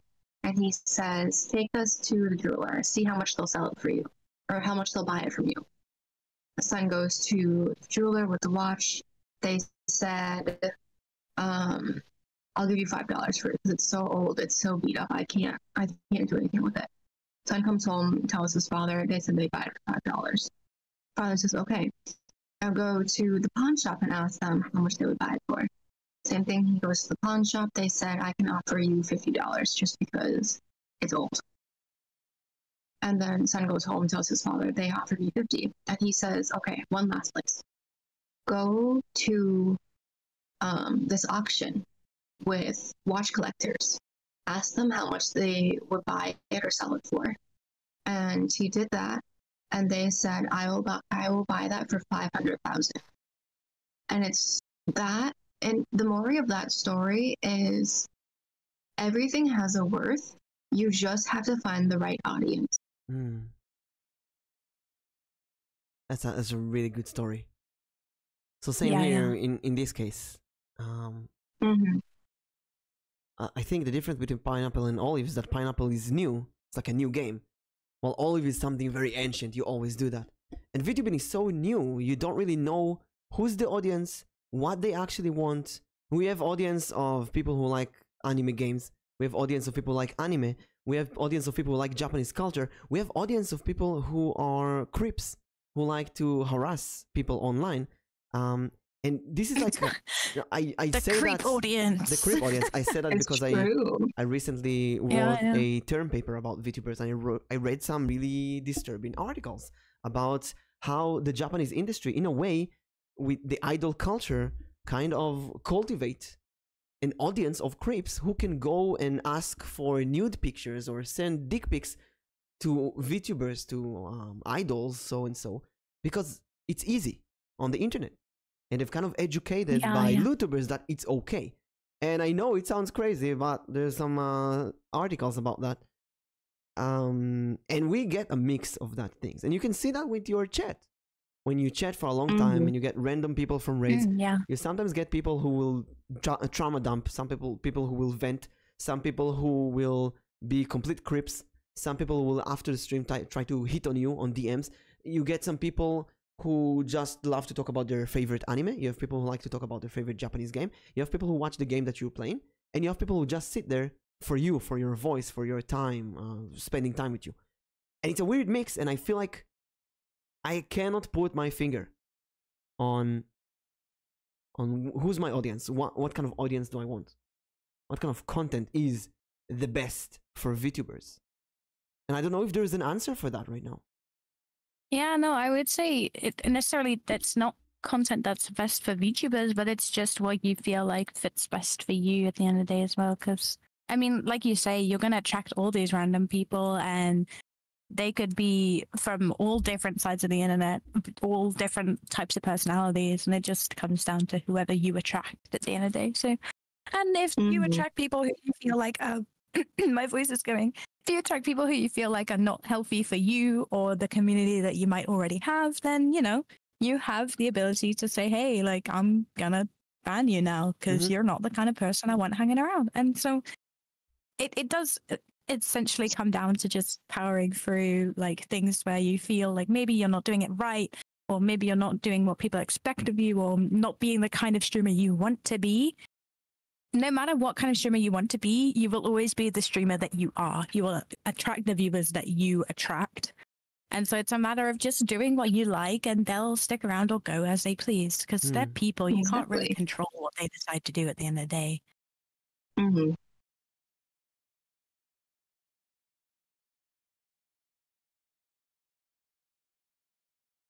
Shall we move to the next topic? Yeah, I don't think I have anything else to add. Let's see.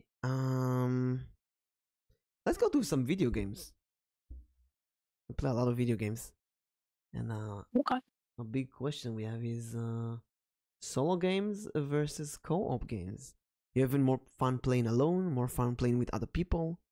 How do you deal with chat when you stream with other people? Do you stream at the same time with someone else, or do you rather focus the audience on one channel?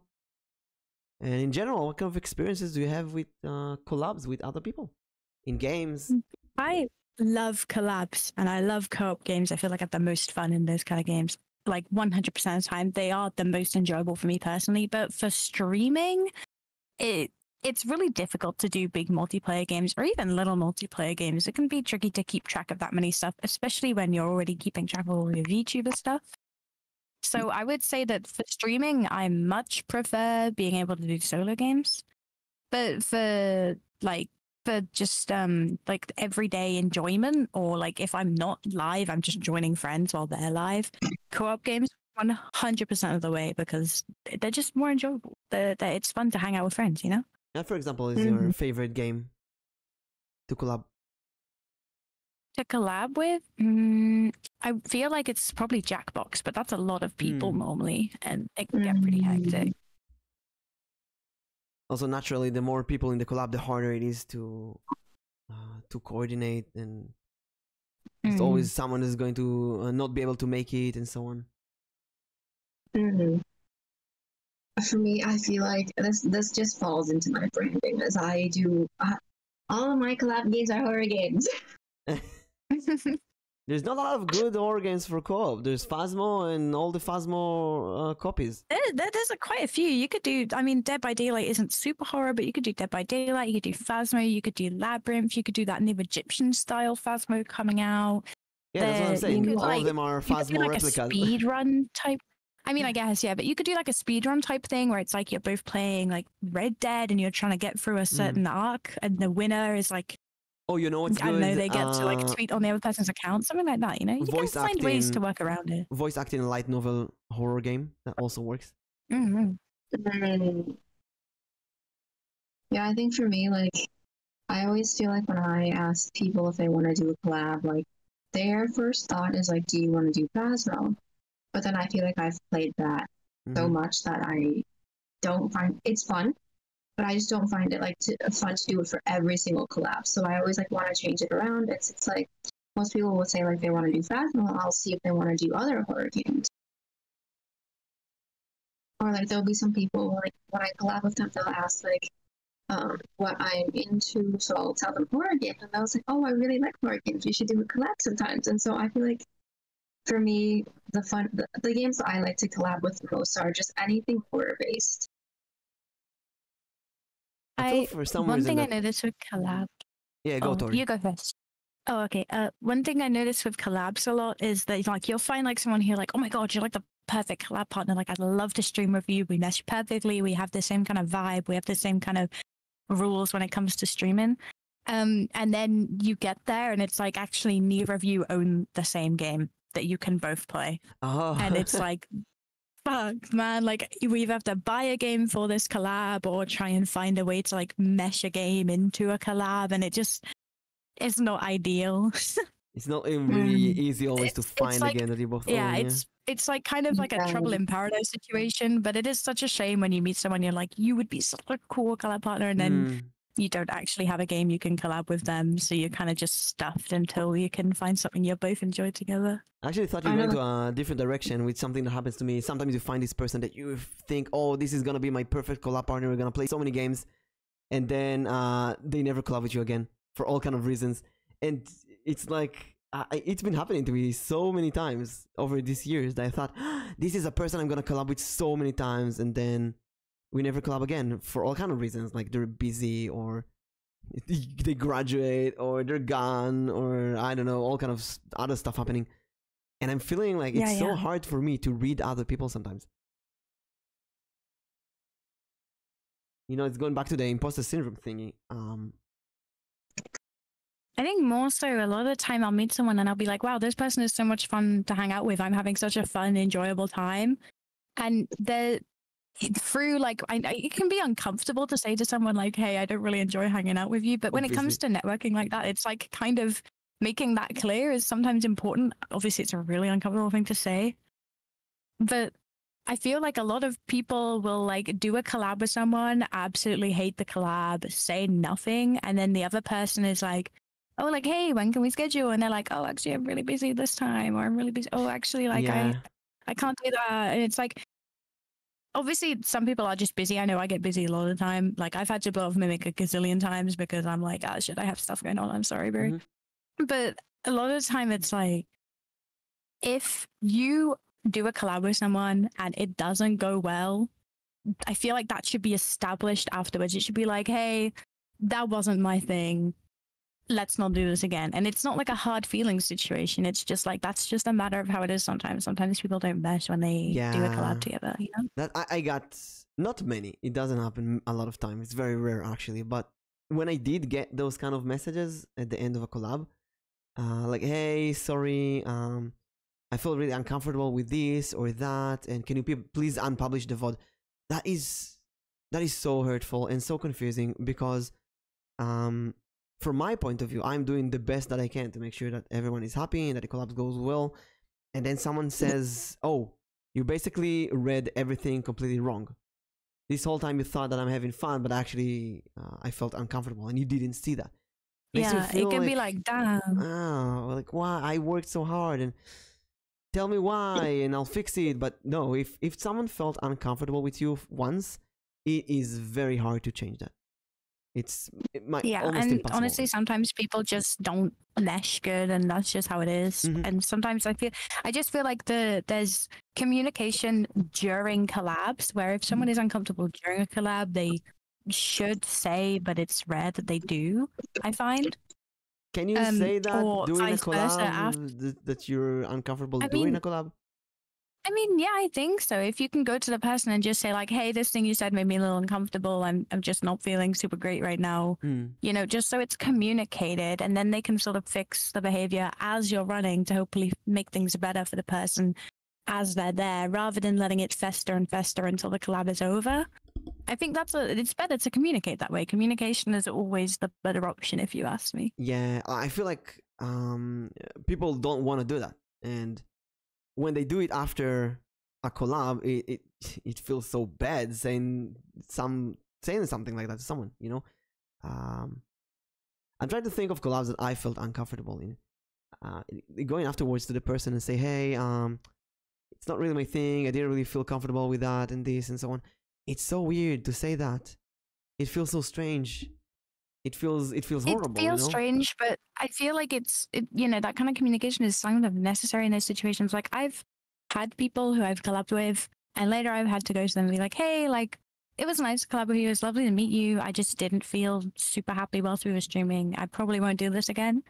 And it can kind of come across as kind of a backstab, or it can be a bit hurtful, but I feel like in the long run, it has helped both of the people in the situation be like, okay, that didn't work out, but it's fine. We move on to other things, you know? It's not done in any kind of malice or hard feelings, but it's important to communicate, because otherwise we might have been stuck in a situation where I felt the need to sort of be like, oh, well, this person's my friend, so I should join them, but also like, I don't necessarily feel comfortable to do so a lot of the time either. Yeah. So it's like a matter of deciding, you know, making the communication clear is, I think, more important than trying to save people's feelings. At the end of the day, though, I think people are afraid to say stuff like that. So it ends with, oh, yeah, let's talk next time. I'm really busy, though, so we'll see. And then you just leave this hanging. And yeah, exactly. There's some cases, like me, for example, specifically, that I would, at least in the first few months, I wouldn't get the hint. Some people would say, let's talk about it next time. Let's be in touch. And then after a few weeks, I would be like, hey, I'm coming back to you. Do you want to collab now? And it's like I wouldn't get the hint. We'd be very straightforward. Someone says, let's talk about this. I actually go and talk about it. That's what I mean. Like, I am the kind of person to suddenly just have something come up and it's like, oh shit, like we're gonna have to change this time to another time, or like, hey, I'm not feeling it this week, let's do it another time. And I tend to be the kind of person who pushes things backwards and procrastinates a lot. So when I'm doing that, I like it. I like to make the clear connection between me communicating to someone that I don't want to hang out with them is different to me saying like, hey, I can't do today. They're very different things for me. But because people will just be like, oh, like I can't do today, but what they mean is like, oh, I don't want to do this thing. It makes it really difficult to have clear communication with people on a general level, which is why I think having that communication with collab partners is so important. Like if you're having a bad time, make it clear so that, you know, you're not causing problems for other people along the line when it comes to communication in the future. I think that's important. Yeah, and I think also, you know, if someone says stuff like, let's let's talk about this. Let's do like Even Square says, the classic, we should hang out sometime. If someone says that, maybe it's time to let go and let them contact you next time. I think there was Exactly. the difference between my first half a year and second half a year is that in the first half a year I would chase people. If they say, well, let's hang out, I would chase after them and ask when, give me a date. Hey, I came back, let's hang out now. And now it's more like a let's hang out. Okay, you tell me when. And then I leave it in their hands and just go and do my stuff with other people. I Because, agree. yeah, like you said, it's really annoying to try and read people, what they actually mean, what they say, what they need, what they want. And also, you know, I think a lot of people in the community are undecisive. We want something and we don't want it at the same time. And that can lead to all kind of misunderstandings. And sometimes you need to kind of decide for other people, even. Yeah, because I feel like I wouldn't necessarily. Sorry, you go next. You go. Go ahead. I was gonna say, I feel like it's not necessarily that you need to decide for other people, but sometimes if they're not gonna make the decision, you just have to be like, okay, bye, and you just move on. Yeah. Because if they can't make that decision themselves, it's not worth you making the decision for them. Like, that's not your job. I had a case with Solly. We talked about this on stream multiple times. I think even I told you that I sent her a message once, and after a week, she's like, "Oh, Mimic, I didn't see the message," and she told me the whole week she was thinking, "Why is Mimic not messaging me? Why does he hate me? What happened?" And then she went to see the message and saw that I messaged her a week ago and she didn't notice. And I'm Solly Bunny, thankfully, had the nerve or decency to talk to me afterwards and just say that. The nerve. She dared to speak with me. After a week of letting me hang. But there's some cases of people that I can imagine leaving you hanging for a week because they didn't have time, they didn't know what to do, and then they're just so embarrassed that they just rather leave it and run away, you know? I know it's something that happened to a friend. They got blocked by someone who they didn't really know them, but they were told you should block that person. And then a few months later, the person who was blocked saw that person in a chat of someone else, and they started I was there, I saw their interaction, and they started talking. And then afterwards, the person who blocked said something like, that person is really cool, I don't understand why I blocked him. So I remember we told him, okay, then unblock him and say, hey man, sorry I blocked you, I was stupid or something. But he said, I don't know, I'm blocking him for like a few months now, it's so weird, I just don't want to deal with it. So it's like you can't really go back from a bad decision. So you rather... Yeah, you can't. Yeah. Exactly, yeah. Alright, Nix, what about you about solo games, co-op games? What's your preferences? Solo or co-op? I feel like, for me, I really like playing games off stream. But the games that I play off stream, I feel like are kind of a mix of, it can be co-op if you want to make it co-op, but then if you want to play it as a solo game, you can do that. And so I feel like a lot of my games are like, they're made that you can do co-op, but you can also do them solo. But I think if I really had to pick one, I do enjoy being able to play with other people.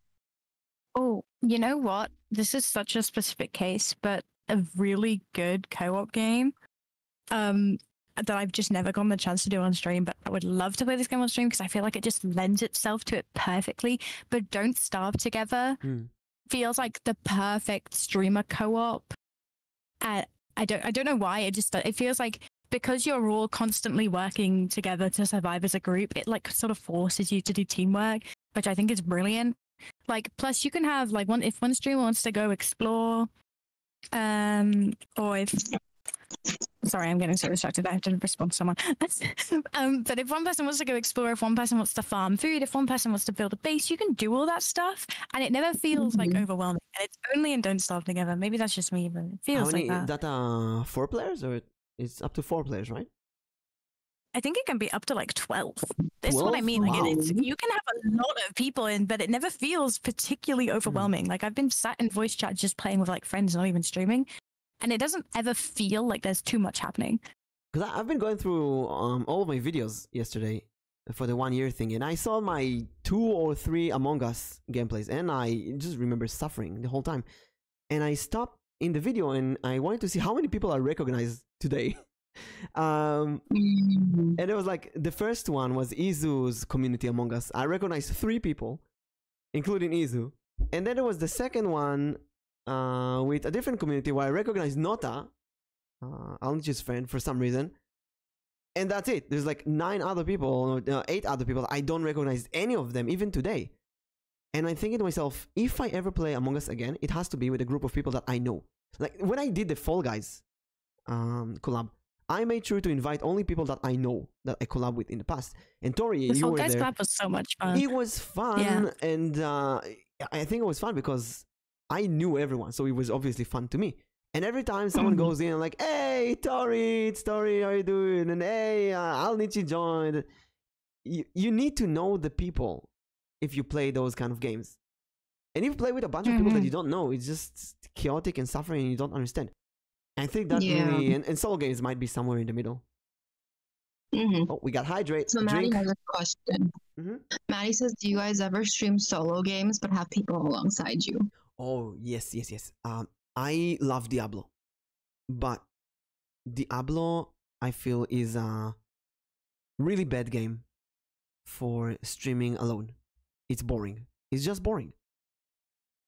You do monotonous actions. You just go and grind monsters and get items, and same with, I don't know, same with Honkai and Genshin and such. And when I after a while of playing Diablo alone, I just started having people in voice chat, and it made Diablo so much more interesting for me and for other people. And in some cases, like Zero Escape, I'm playing the Zero Escape series with Arrow for like 8 months now. We're finally in the last, we're finally in the last game. It's long, and I don't think I would be able to play them alone. Many times we just stop and we talk about the things in the game, or about life, or about all kind of weird things in VTubing. It's half podcast in a way. Even one time I played Diablo 2, Tori was there spending time with me. Yes, when I did my rap, and then you did my rap. It was really, really fun. I remember that. It was more than just a Diablo stream. Diablo was kind of a thing in the background.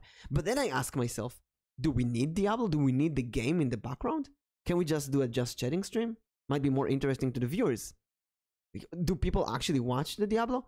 And then there's this That's weird... the thing that gets me about these kind of things. Because just chatting, I feel like I need to have something going on in the background. Because like, what if I suddenly just run out of shit to say? And then I'm just like sat there and I'm like, shit. Exactly, but that's why you have someone else. And here's the weird situation. Let's say I play with Tori. I play Diablo and Tori is just there. And, you know, I did it with Solly Bunny as well. I think I played Diablo and she drew me at the same time on her stream. So we did this, you can watch either perspective. But then someone comes into her stream and asks her about art. Or someone comes to my stream and asks me about Diablo, about something in the game.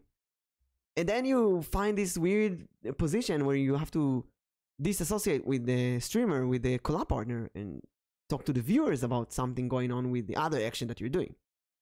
Basically, splitting the audience between the thing.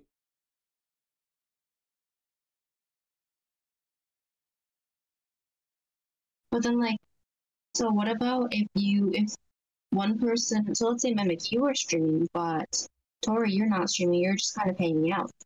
So then it's just, instead of like having 2 streams for 2 different things, it's one person's playing a game and then one person is just there hanging. I'm in a couple Discord servers with YouTubers I know, and they have like channels specifically for this. So if you're doing like a solo game and you don't mind people joining you and chatting while you're doing so, or like doing art or something like that, they'll hop in the voice chat. They'll be like, hey, join if you want to join, or like ask before you join, something like that. And then they'll just like have people come along and chat with them while they're live doing whatever they do. And to be honest, I don't use it very often, but the one game I did use it for was when I would play Minecraft.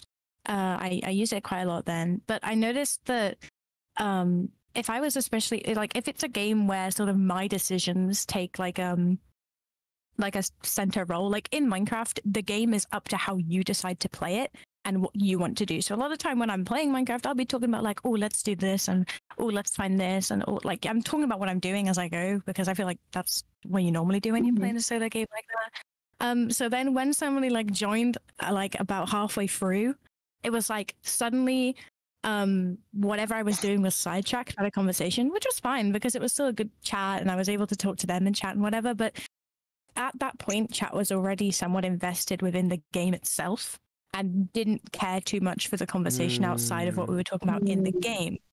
So I feel like it has to be a game where it's like initially chat isn't too invested. It's just something for them to watch whilst you're talking. Like kind of like the TikTok videos where it's like a Reddit story with like Subway surfers underneath.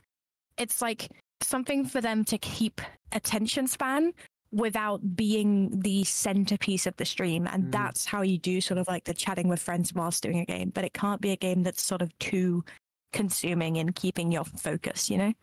So either a game that's really easy to, I mean, it doesn't matter a lot if you find this item or that item in Diablo or Binding of Isaac or something. But if it's a story point in a game with a story, that's more something you need to start. Wait. Let's focus on the story for a second.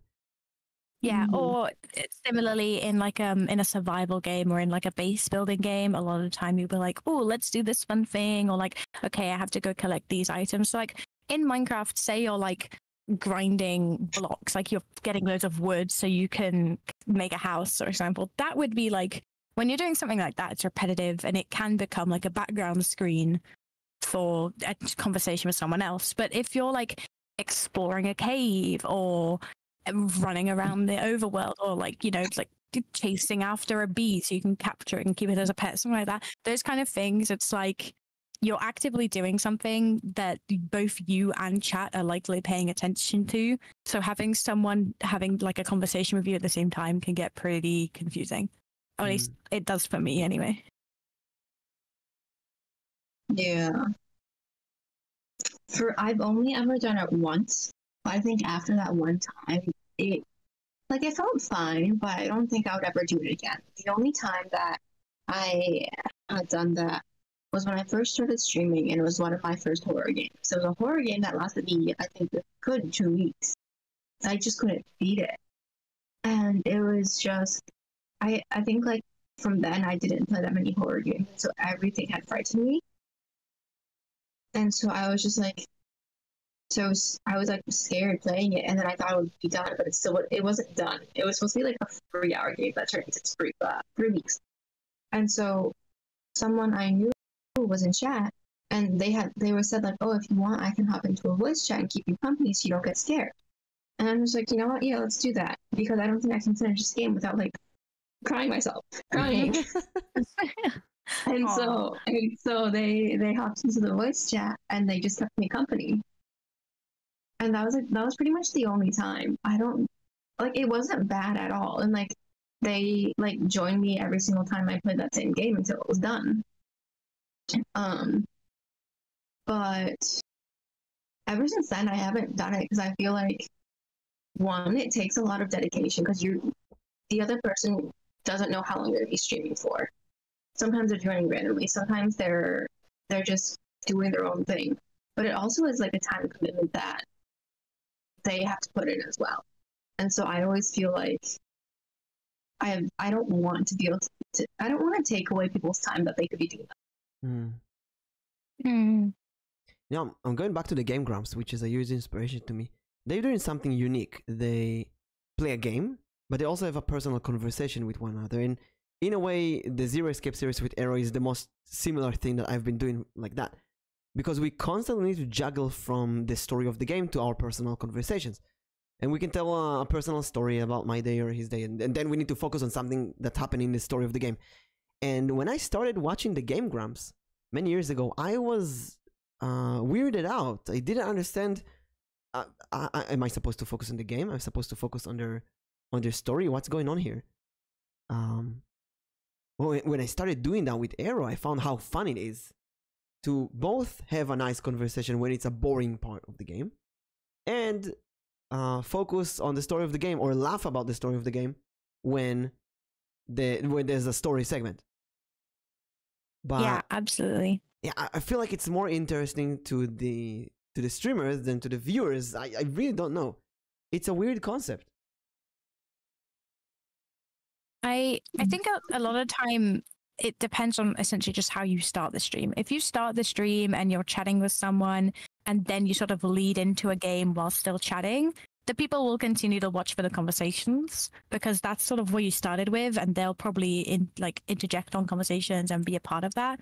Whereas if you started the stream, like how I said, if you start the stream solo but say like, oh, anyone's welcome to join throughout, and then someone does join, it sort of creates a disjointedness in what's going on because the audience is probably following the game by the time somebody does join. Except now you've got to focus on a conversation with another person and the chat and the game, which is now a bit too much going on. Whereas But initially, like, aren't we doing that anyway with chat? Someone goes to chat and say, hey, I ate a burger today. What's your opinion on burgers? And suddenly you're now both playing that's the what I game mean. But and doing then the chat. if you suddenly have a whole other person, it's like essentially having a second chat.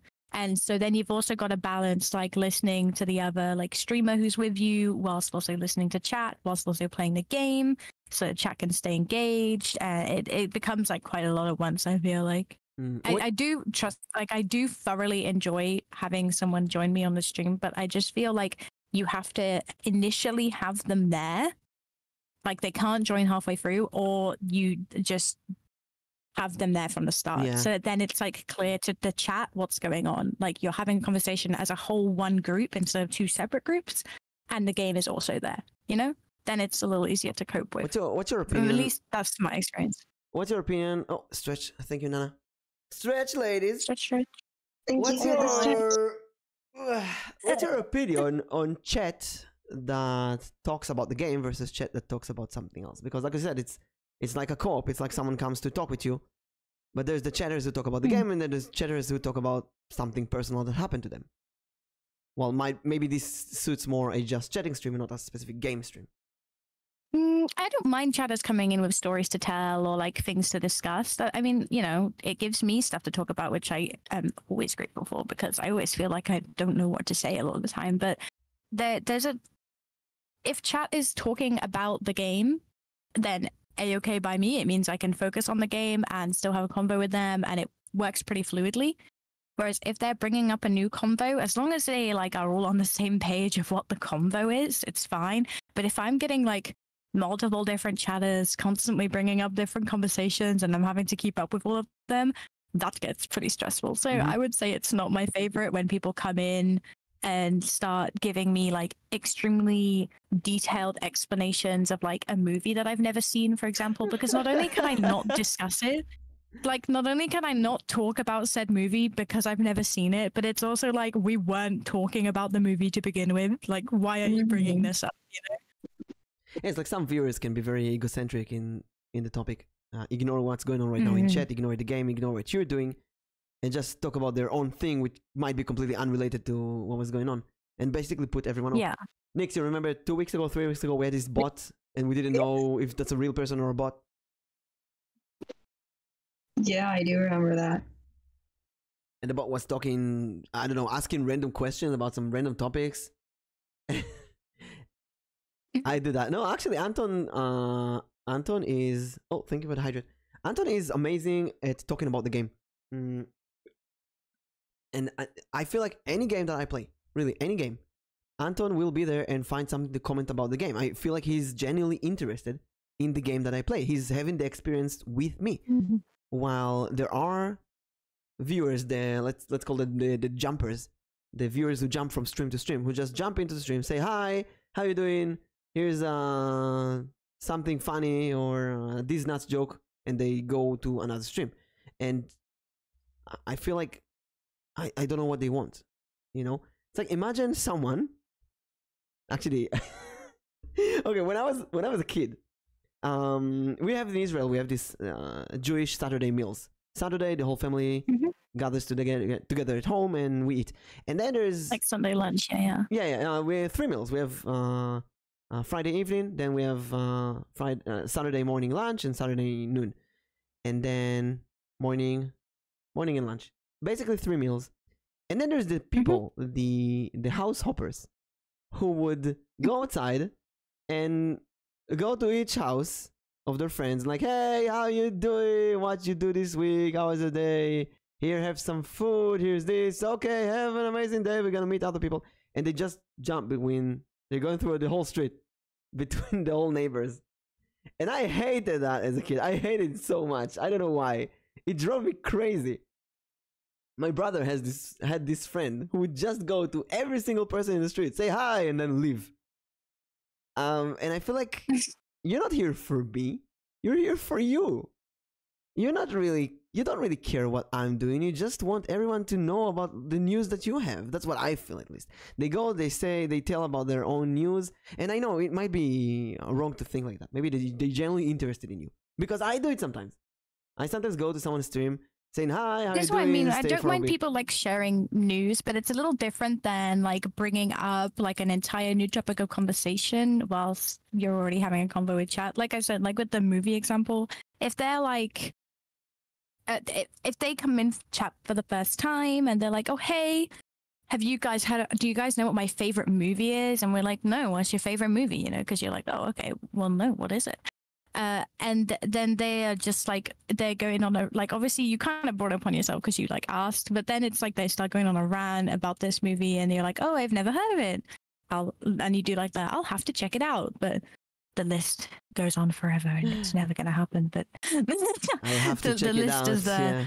I'll have to check it out. And they're like, yeah. And then they start continually talking about it after you've expressed that like you're not knowledgeable about it and you don't know anything about it. And it's like, I don't mind them sharing that that's their favorite thing. I love sharing my favorite thing with people, but like also it makes it very, very hard to talk. Because it kind of derails any previous conversation to that. And then if it's, especially in the case that it's like a movie you know nothing about, now you kind of don't know what to talk about because you don't know the movie. So you just kind of stuck. It puts the streamer in kind of a tricky position.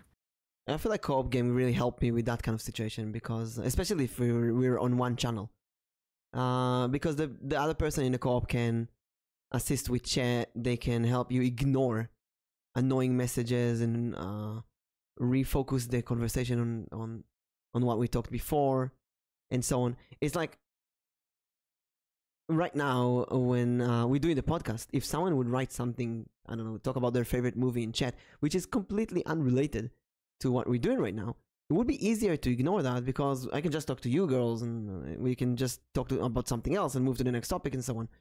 But if I'm streaming by myself, you feel rude, like you're ignoring the person. And I actually had a person ended up being blocked, but I had someone who used to get angry when I ignored their messages. Like, hey, you didn't read my message. I had that happen. It's my least favorite thing. Why aren't you reading my message? And sometimes they would DM my mods, tell Mimic that he didn't read my message. Oh my god, yes. When they DM your mods, like, hey, the streamer missed my message. Can you tell them to look at it? Like, a lot of the time, if the streamer missed your message, like, honestly, sometimes they just innocently did miss it. But if they missed your message, it's probably for a reason. Like, they probably don't have anything to say or are uncomfortable by it or just, like, don't know how to respond to it. Like, just why are you DMing the mods about it, bro? Please. This has happened to me so many times. Yeah, Nana is suffering for me. There's a case of people DMing her, hey, tell Mimic this and that. And no, I'm seeing everything. Believe me. I've even had someone new came into my chat and they were just being toxic. Like, they weren't actually even starting a conversation. They were just being like rude and toxic about video games. I think it was probably Dead by Daylight. It's usually Dead by Daylight. And they came in complaining at me. And then when I didn't respond to their message, they went into DMs of one of my, like the Twitch DMs of one of my viewers and started complaining to them. And the viewer was like, hey, like, I'm really sorry, but like this person is like bothering me. And I was like, oh my God, yeah, no, like we'll deal with it. So I sent the mods to, you know, sort it out and whatever. But like, who does that? Like, who goes into Twitch chat and it's like, oh, you know what I'll do? Start harassing this random viewer because the streamer isn't talking to me, but they are talking to them. Like, I was having a combo with that viewer. You gotta wait your turn, bro. Like, what is this? Yeah, Usually Dead by Daylight. Exactly. I've had something similar, but not similar at the same time. I feel like I haven't had your experience and like talking through the mod to talk to the streamer, but I've had someone ask me before, who are your mods? And so I told them these are my mods, but they're all busy right now because no one was in the stream. And I asked them, why do you need my mods? And they didn't tell me why. And I find out later from my mods that someone had messaged them trying to get my mods to change my redeem. And they're just like, no, Nyx changed that for a reason. I'm not going to change it. I'm going to respect her decisions on changing her redeems, and you're just going to have to deal with it. What do you mean change your redeems? So this was when I had changed a couple of my redeems. So like my hydrate was on a cooldown. Someone didn't want my hydrates on a cooldown, so they messaged my mod saying like, can you change it so there's no cooldown anymore. Oh my goodness. Mm-hmm. Self-entitled little shit. Yeah, I agree. I agree. Mm-hmm.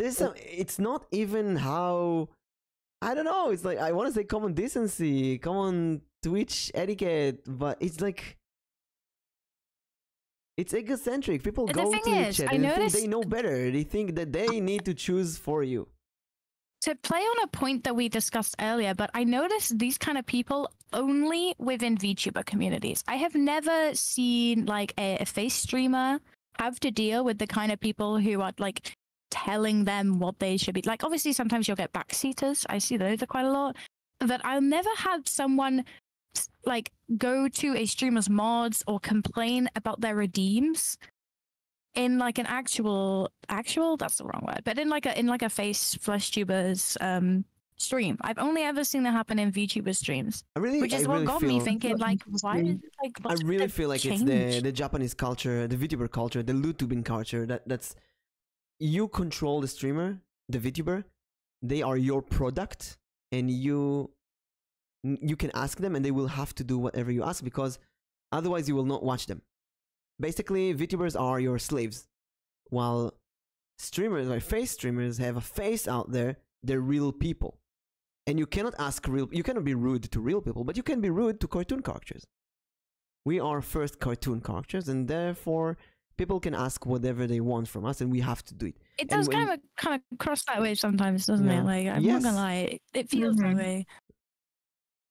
Feels like we second graded, because it's like going to children's book, you know? Children's books are not real books because they're not... animation is not a real film because it's often real aimed art. at Yeah, kids. it's going back to what Diana said about anime art versus realism. It's so annoying sometimes. You feel like people treat you differently. I only a cartoon, yeah. By the way, Mimic, whatever you did, it worked. Never got more DMs about the issue. Perfect. I feel like I've seen that on my Russian friend stream. People were harassing mods constantly, and everyone was annoyed by it. He graduated a few weeks after that. That is... I've been talking about this with Peony, our most dedicated viewer, which I should mention that she asked me to mention every stream that she's our most dedicated viewer. She watched the VODs always, and we talked about this, and I forgot what I wanted to say, but about your current community. Your current community is built from all kind of like an amalgamation of people. Some of them people that are not your people, but they came from a raid, and they might be educated in a different way that might not be suited for your audience. And I feel like my first half a year I had a bit of a toxic community in... Hey, Peony, look at that. I didn't ask that. When I said that, see, that's a way to call her out, to make sure that she's here. But look, she is here, so she must be the most dedicated viewer. She is the most dedicated viewer. We're kind of right. Yeah, she's amazing. I agree with that. People forget you that might behind the deny model... it, Peony, but we know the truth. I'm always watching. People forget that behind the model or whatever, there's always a person and that can and will get hurt by what someone says. Yes, exactly. And I feel like sometimes like my community was very wholesome always, because I have the praise redeems and love confession redeems and so on. But in the past, I used to have some more toxic viewers, like parasites and such. And I would feel parasites. I would feel like they join my stream only when I collab with a cute girl, and then I will follow her and subscribe to her like immediately. Then I will see them in her stream, but never in my stream. And if I play a solo game, they would never appear in my stream. They will always appear only when I collab with a cute girl. It made me feel like I'm not worth it, right? I'm worthless, basically. They're not here for me. They're here for my collab partners. And when they did speak, it usually was about them. There was a lot of self-promotion. Yeah, hey, I'm doing this, know. I'm doing that. I was going to bring this up, Mimic, because I've noticed this in your chat more than anyone else's. But so often in your chat, and I really hate it when people do this. I don't know how you put up with it, but so often in your chat, more than any other streamers' chat, I see people being like discussing other streamers. And a lot of the time people will make rules in their chat there. It's like, don't talk about other streamers in this chat, please, because, you know, it can feel pretty crappy when you're talking to chat and suddenly they're all just talking about someone else entirely, and it's like, damn.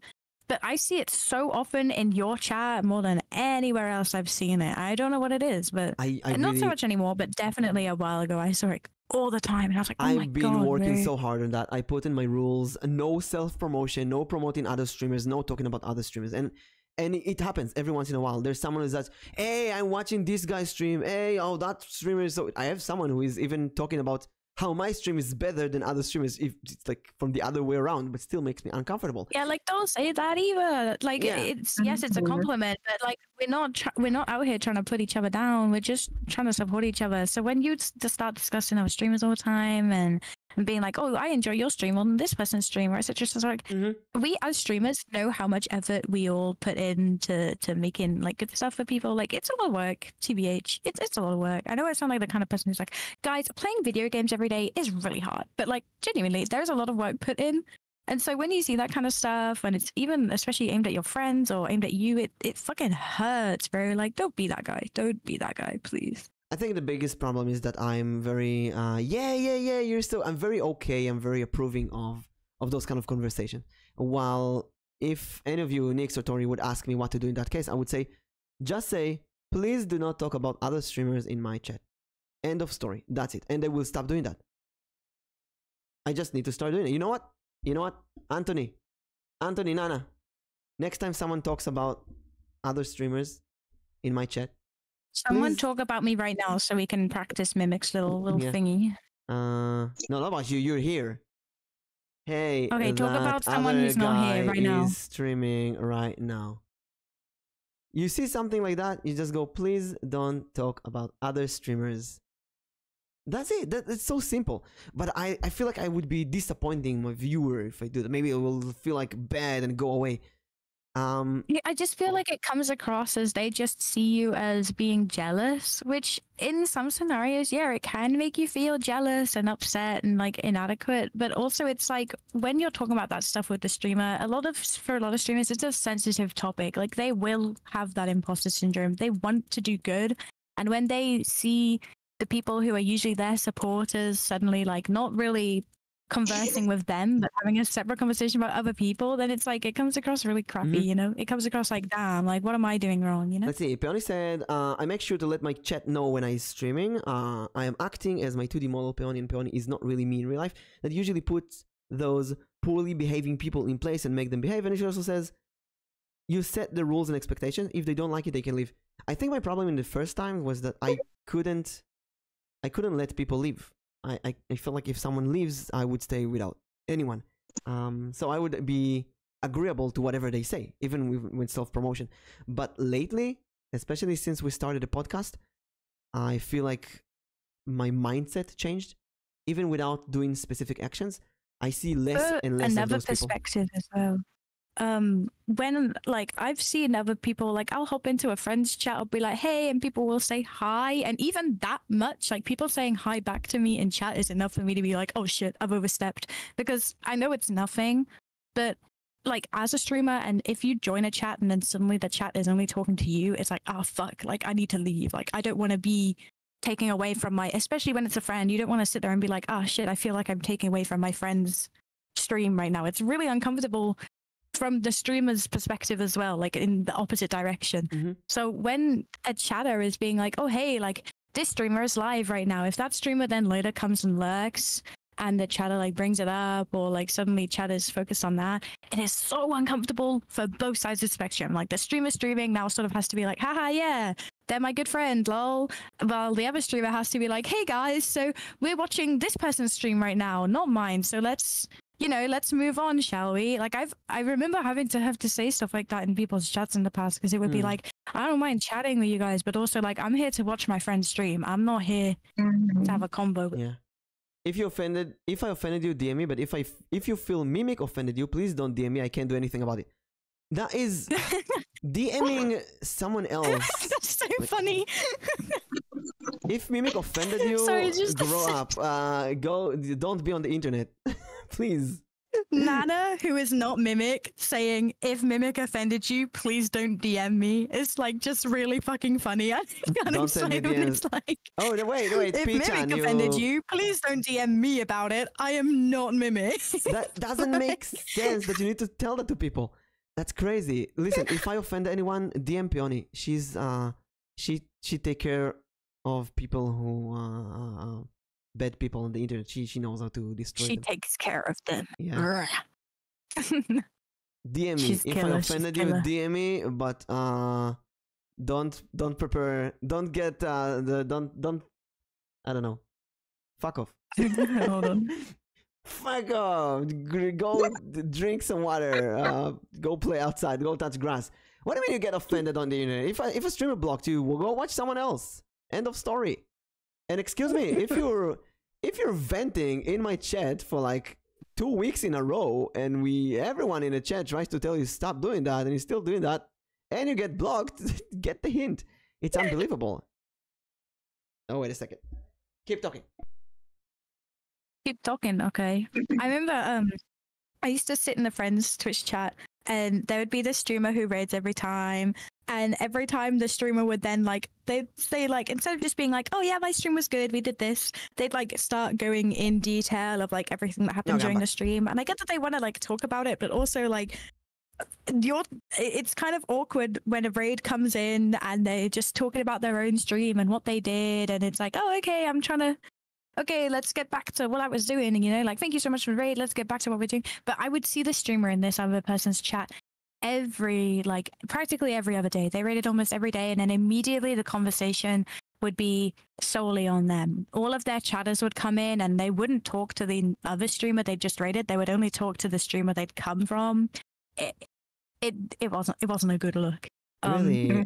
Not only did it make the streamer look really inconsiderate, but it also made the other streamer very uncomfortable. It was just like a whole thing. It was like, damn, like this is not how you do it. I never experienced something that I did experience when I raid. Sometimes for like a minute after the raid, Anthony or Nana or someone would say, "Hey, Mimic is a dungeon master. He's doing D&D. He's always looking for players and so on." Which is kind of like explaining who I am while I'm busy with like giving finishing like the a stream. quick like, oh yeah, like, because a lot of the time the streamer, when you raid them, they'll be like, oh, what were you up to? And they'll be like, oh well, I'm an art streamer, so we did some art or something like that. And that's sort of like, oh cool, I hope it went well, go take some rest, we'll get on with what is going on in this stream. But it would be in this specific situation, they just kept going and going and going, and it's like, oh my after goodness. that, you just focus on the new streamer. If you want to talk to me, go to a DM. And actually, I've been seeing that a few times in my chat, that two viewers would start talking to each other about something completely unrelated, and like a different game or something, and go to take this to a private room, go talk on a DM. Which DM is right there? Go do it, please. Because not only is it uncomfortable for the streamer we raided, but as the raiders, you feel so bad when your chat isn't engaging with the person you just raided. It's like, oh no, they're ignoring them. Like, shit.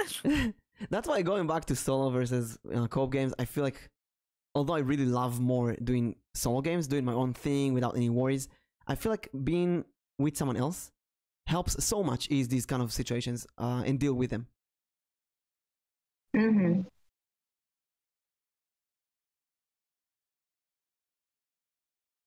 Isn't this happening here a lot? Anyway, what you mean? What's happening a lot? I don't know. That's what I was asking. I mean, well, I'm not if, sure. Anthony says, "Isn't that happening here a lot?" I was like, what do you mean?" What's happening here? I think he's talking about two viewers talking to each other. It's completely okay to talk to each other, Ah. but once you start people talking about completely unrelated topics in games, there's I think a limit. There's a limit. Let's say that you play. Okay, I'll call out Arrow, for example. Arrow has this game Eidolon that he really likes, and there was a moment that Arrow and Anthony started talking about Eidolon on my chat, and it was like 1 hour of them talking about Eidolon strategies. And to be honest, I don't care. I just didn't care. I don't care. I don't care. I played so many Maple Story like games. I'm not gonna play Eidolon. And when it's within your own like regular community like that, though, I actually quite like to see that because it's like, oh, yeah, they're making exactly. friends. They're friends. Look at that. That's nice. I think that moment was. I felt slightly bad after that. See, I feel like at that moment, I should have said, Arrow, Anton, take this to DM, please. But then chat would be a ghost chat because they were still chatting. You know, I don't know in those situations if I keep letting the community mingle with each other or I don't know. I'm trying to diverge this topic, like ask them, oh, by the way, did you do this? Did you see that? What's your opinion on this? Trying to hook them on my activity, what I'm doing. Because when they start talking about another game, I'm thinking I'm not interesting enough. I think I do get that sometimes. Like, I totally agree. It does kind of feel like that. And a lot of the time, like Juni and Aztec or Jay will come in my chat and he's talking about salt. And it's like, okay, we're talking about salt again. We're doing that again today. Like, you know, I don't really mind. It is kind of, I feel like I'm of the opinion that it's like, if they're having a convo between themselves, that's still within the community and it's like building the community. Like if they're making friends over something they have a mutual interest in, I'd rather just let them have that convo in my chat, or I'll be like, hey guys, do you want to talk about it on the Discord? Like, you know, because then, you know, that's a big help for the streamer. But I feel like allowing those kind of conversations between friends and chat is okay. And a lot of the time, if a new chatter comes in and they see that people are being friendly like that, they're like, oh, okay, this is a pretty nice spot. And obviously you'll have viewers who are still there who aren't necessarily talking, but they are still there lurking. And I think they appreciate that. Like, if you're able to continue with the game, despite these people having their own little convo, they'll be able, like, the lurkers are going to appreciate being able to just keep watching the stream, whilst these people are going to appreciate able to have their convo. Yeah. So I feel like in that scenario, just letting them have their little chat is not the end of the world. Yeah, and we need to find this balance. And obviously, if you start talking about, that's the worst. If one of them vents and the other tries to solve that venting issue, and they together try to do this psychotherapy session in my chat, that's a big no-no. That's a red line. I should always say, okay, go to a professional. Please don't vent on chat and so on. But I think what we learned from that, what was it? There was a big lesson. Something I said that we should do. I forgot. Damn. That was a good takeaway for the end. Every time I want to talk about unrelated stuff, I always bring Mimic into the convo because I want to hear his opinion. Then we slowly start to go back talking about the game or topic we were originally on. I feel like, I don't know, I feel like there's, if it's talking about something that I'm interested in, something that a game that the streamer plays, it's different than talking about something completely different.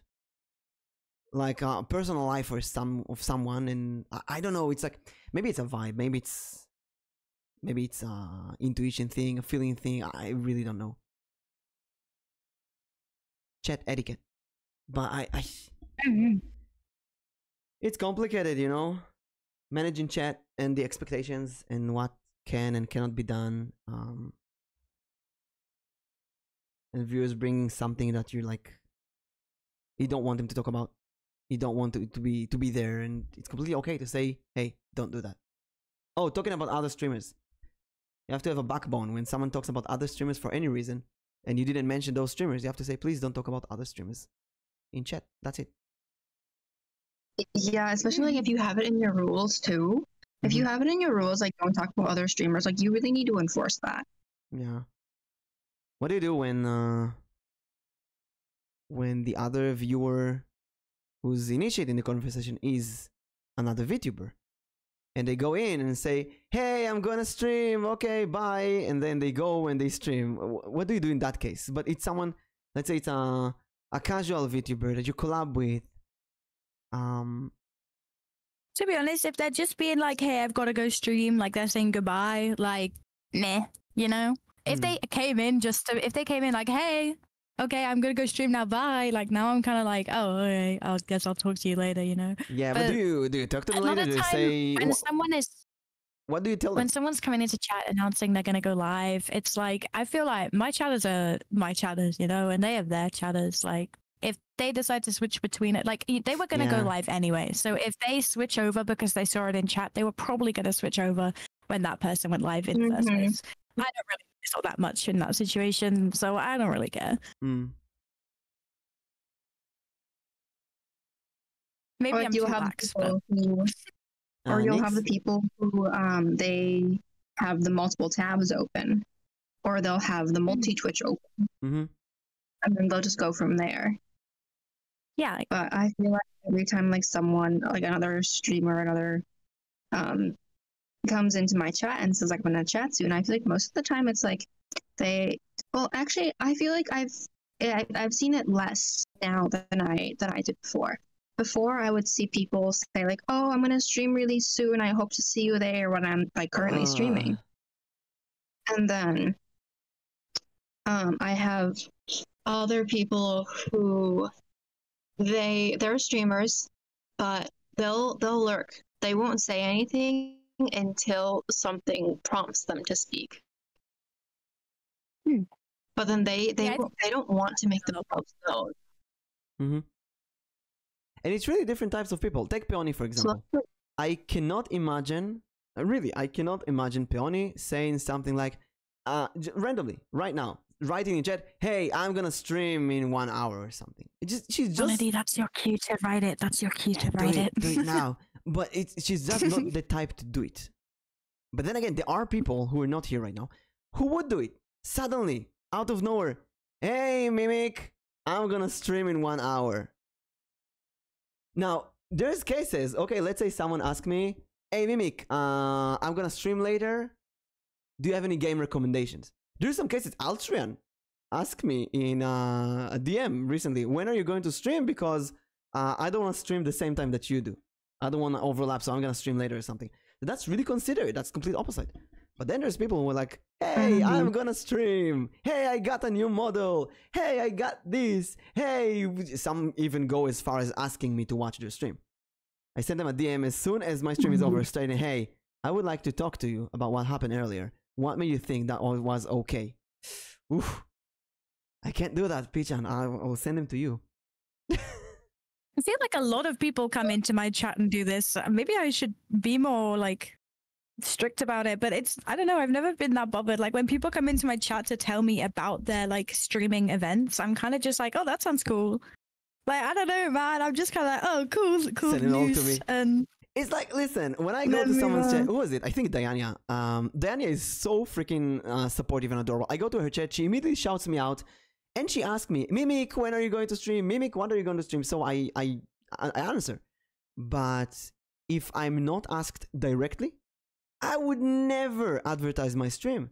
I remember I was in Eros chat when he plays Diablo or Alstrian recently, and I had to stream according to my schedule. And I just said, I gotta go. Thank you so much, I gotta go now. I never even thought, and I thought to myself, you know, some people would say I gotta go stream. But it is none of their or community's business. That's like, I'm not using them as self-promoting platforms. And I'm taking this back to myself. It is illogical to expect that all viewers will be like that.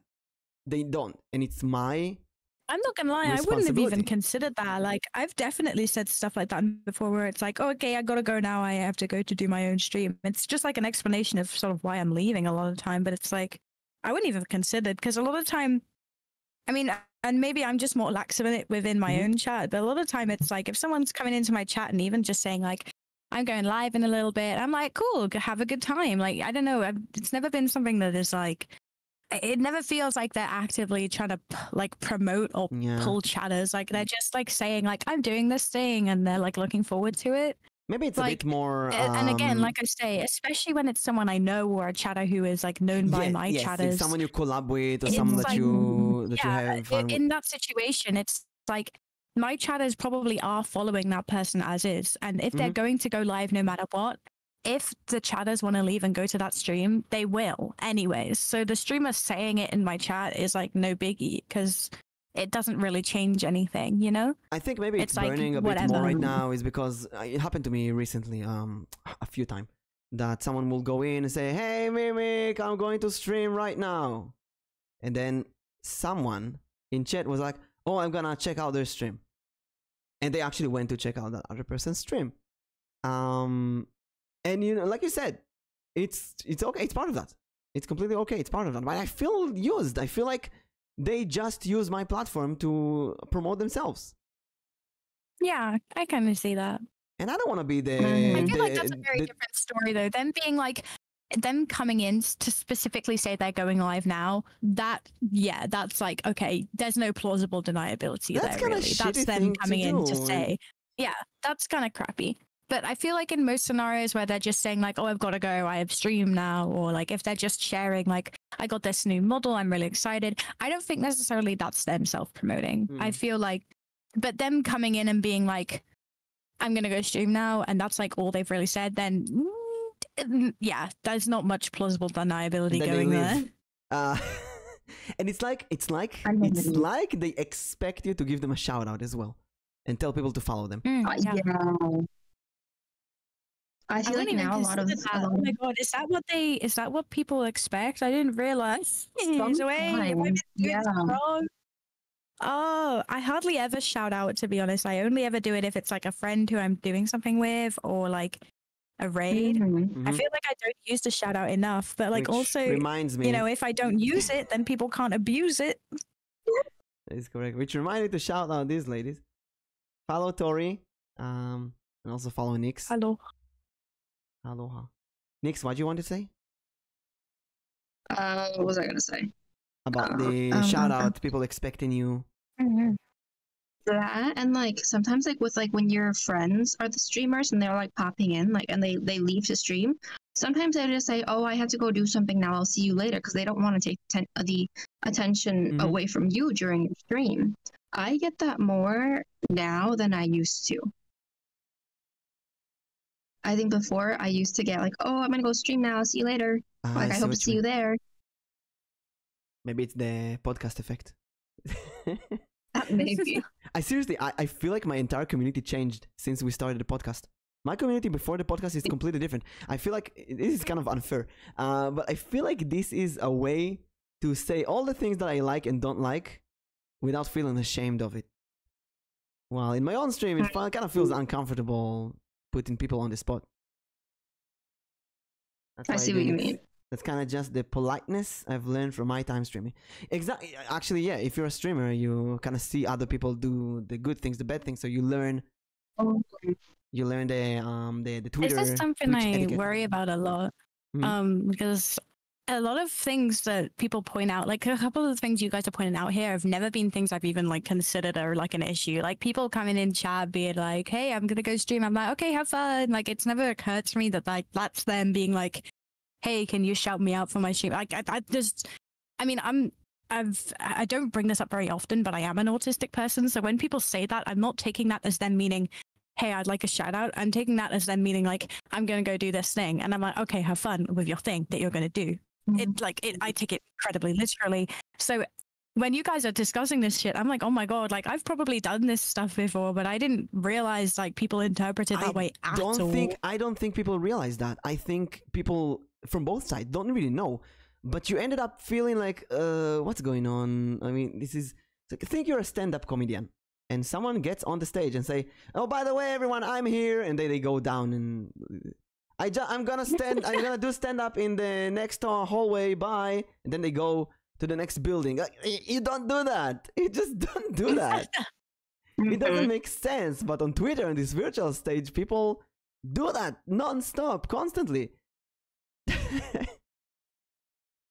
Oh my God, wait, I feel like such an idiot right now. This whole time I've just been like, oh, they're just sharing like what their plans for the day are. It hasn't even occurred to me that they could be like trying to self-promote. I feel like such a fool. If you ask them what their plans and they say, it's completely okay. But if you didn't ask, they'll just like come in and be like, I'm doing this today, and it'll be like, and then I have a stream later. I'm like, oh, have fun with that. But it's like, oh, maybe that wasn't as innocent as I thought it was. Elboim, I would try to watch you more, but time zones are kind of wonky. It's okay. You can watch whatever. It's completely okay. It's just that what Tori is saying right now is kind of like an epiphany I'm having slowly together with this podcast, that some viewers are not there for you, they're there for themselves, and that's okay, but don't bring that thing into, you know. Yeah. Think about a pizzeria. A burger manager, CEO, goes into the pizzeria. By the way, everyone, we opened a burger shop in front of the street. Bye. And he goes there and we're opening now. Who cares? Who asked you? Oh my God, what? I can't believe I've never even considered this in my life. I just thought they were just like sharing it with me because they were like excited about it. A lot of the time it would be like, I just figured it was like their first time streaming, and so they were excited and they were like telling me like, oh, I'm doing my like stream today. I'm like, oh my goodness, have fun, enjoy it. I didn't think it was them being like that about it. Like, oh, I feel like a complete idiot. It's not their evil thinking, oh, I'm gonna clout her off, I'm gonna, but no, I don't think it's like that, but it's like, I just feel like I've completely misinterpreted the intention of the words. It just means that you're a good person and and you see the benefit of the doubt of those people, which is great. And I'm sure that some of them are genuinely excited and just want to share the experience with you because maybe they became a streamer after watching you. I have some people who started being a VTuber after watching me, and that's great. I'm so happy for them. At the same time, they are competition now, and I don't want their self-promotion in my chat. Because yeah, like kind of what Mimic was saying, like sometimes they don't realize, like sometimes they're just like being honest, like, hey, I'm gonna go stream now, have fun with your stream. Like they're doing it because they just want to let you know that they're not gonna be there like talking anymore, that they're doing their own thing. Sometimes they're just being like truly honest with it, but then there's the other people who really are there just to try to get a shout out. And I feel like after a while, you can definitely tell who is there trying to get a shout out and who is there just to be there because they want to be. Mimic, give us the details. Who are you calling out today on the podcast? Now that Mimic mentioned it, I feel like he uses this podcast to call people out. Well, 100%. Since Nana and Anton are my mods, and Nix is my mod, and Tori is my mod actually. You've seen some of the events that I bring up here, but there's also many cases. I think every case that I'm talking about has happened multiple times. So even if you think that I'm talking about a certain individual, I'm most likely talking about multiple cases. Some of them that happened a long time ago. I usually bring things that happened in my first half a year as a VTuber. So it happened a long time ago with a different community. And yeah, I can say that my community is I know for a fact different. I've said stuff like this before without even considering that people would see that as self-promo. So I can never say I'm even guilty of this, and I'm sure there are other people we know who are without even realizing that. I also did it in Big Stream. When I did my Iron Mouse song, I would go to Iron Mouse stream and say, hey, I made you a song, watch this. And I feel so cringe doing that right because that's self-promotion. I felt like it's okay because it was a fan song for Iron Mouse. But it's still a shitty thing to do, and only after becoming a VTuber I understand how it is shitty. If you're not streaming, you don't know. And this is a part of the reason we're doing that, because I want to kind of bring this to everyone's attention so people learn.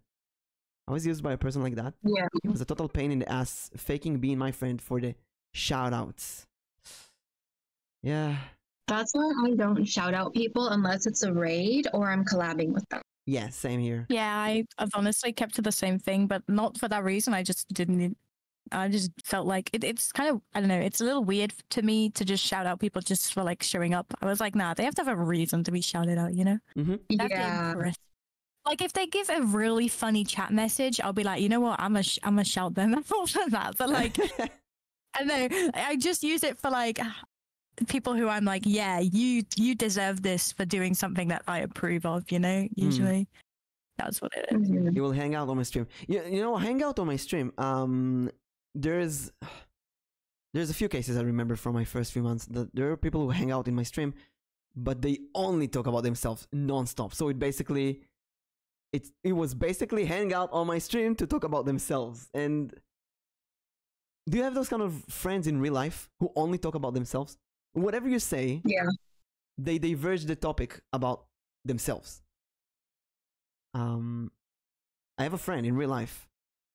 Whenever I talk about anything, even something really bad that happened to me, he would say, "Oh, you know, I had this thing last week," which is completely unrelated. Completely unrelated to the topic.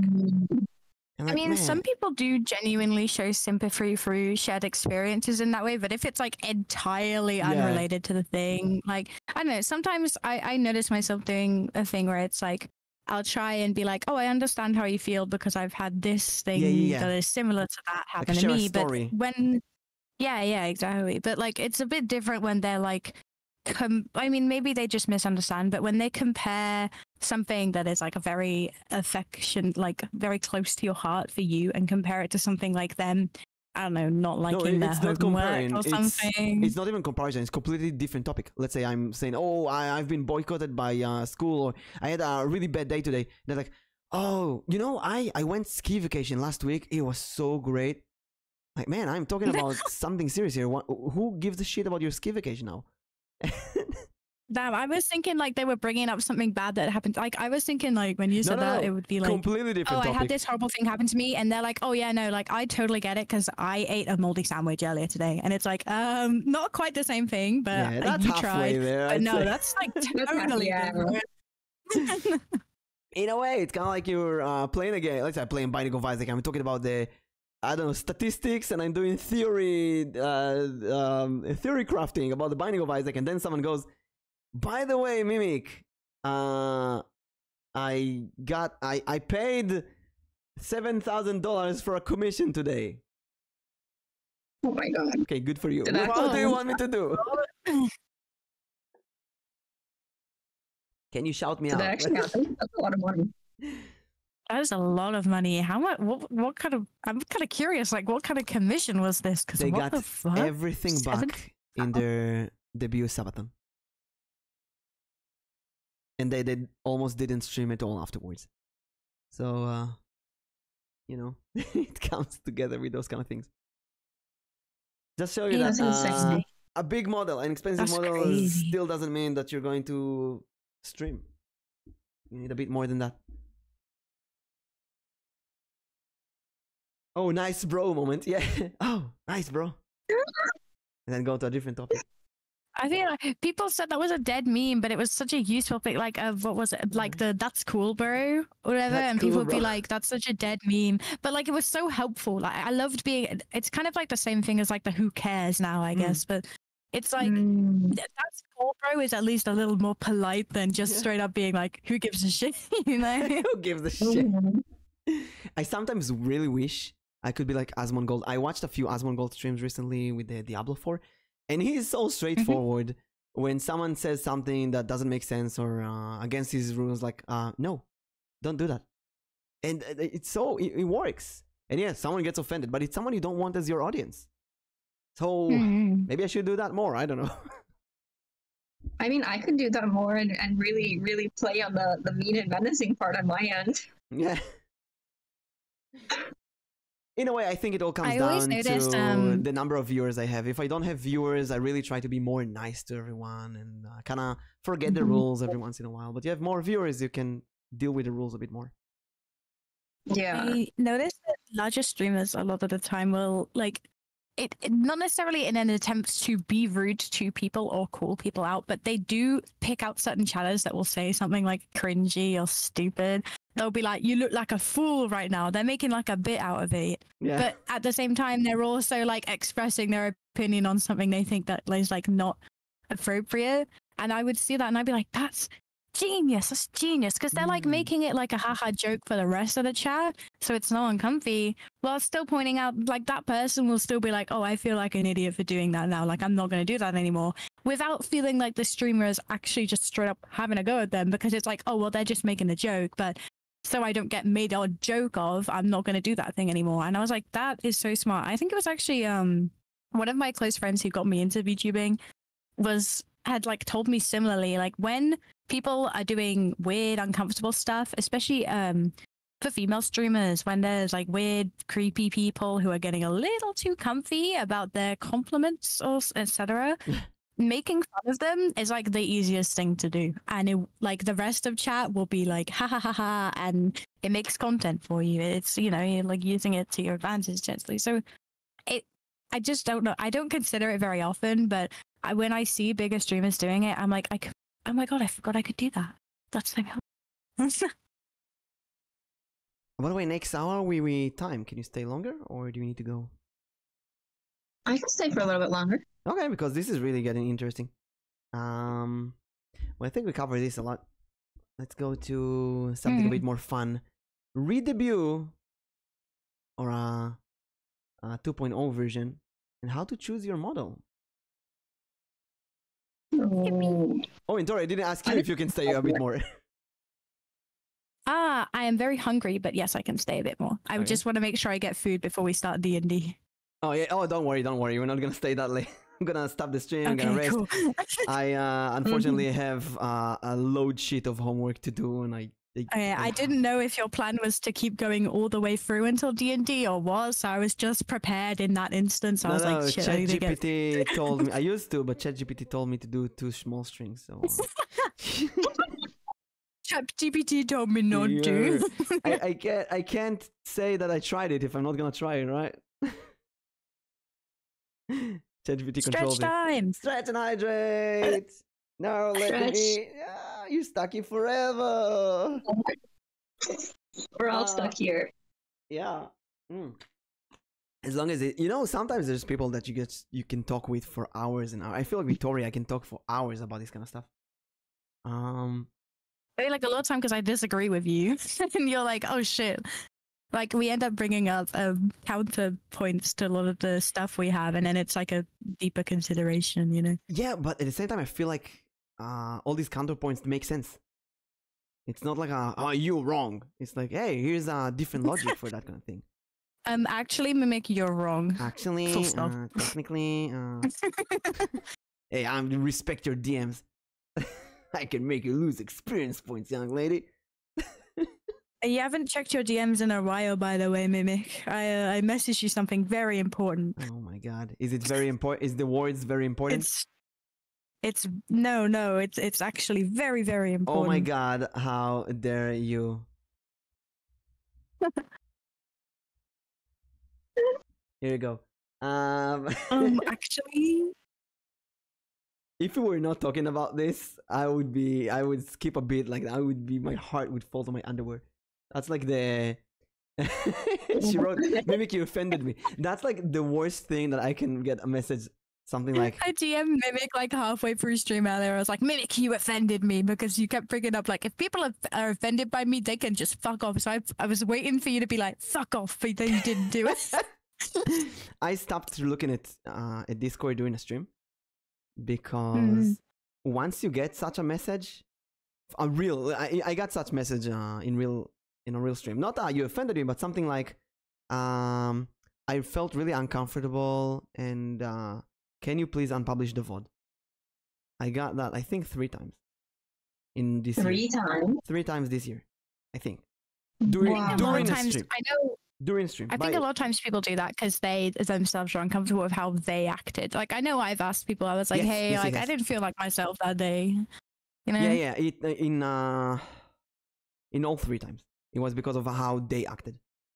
They got into a joke or something. It was maybe a bit too lewd, and they felt like it doesn't represent them properly, and so on. And they asked to unpublish.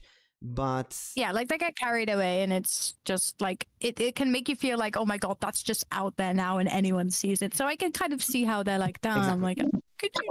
At the same time, I feel like, and by the way, I think all three cases, I did not collab with those people ever again. Mhm. So in a way, I feel like they just didn't vibe with me, and they said some stuff like that to make it feel. Anyway, after you read that kind of message during a stream, your energy is destroyed for the rest of the stream. Yeah. It's like I feel like we're getting off topic though. We're supposed to be discussing how to choose a model. So how to choose a model? hold on before we get too far.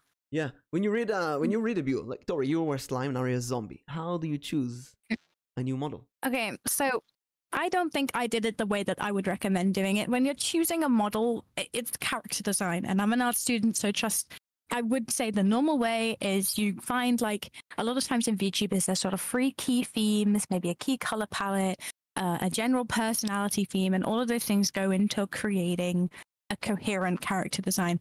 I did not do that.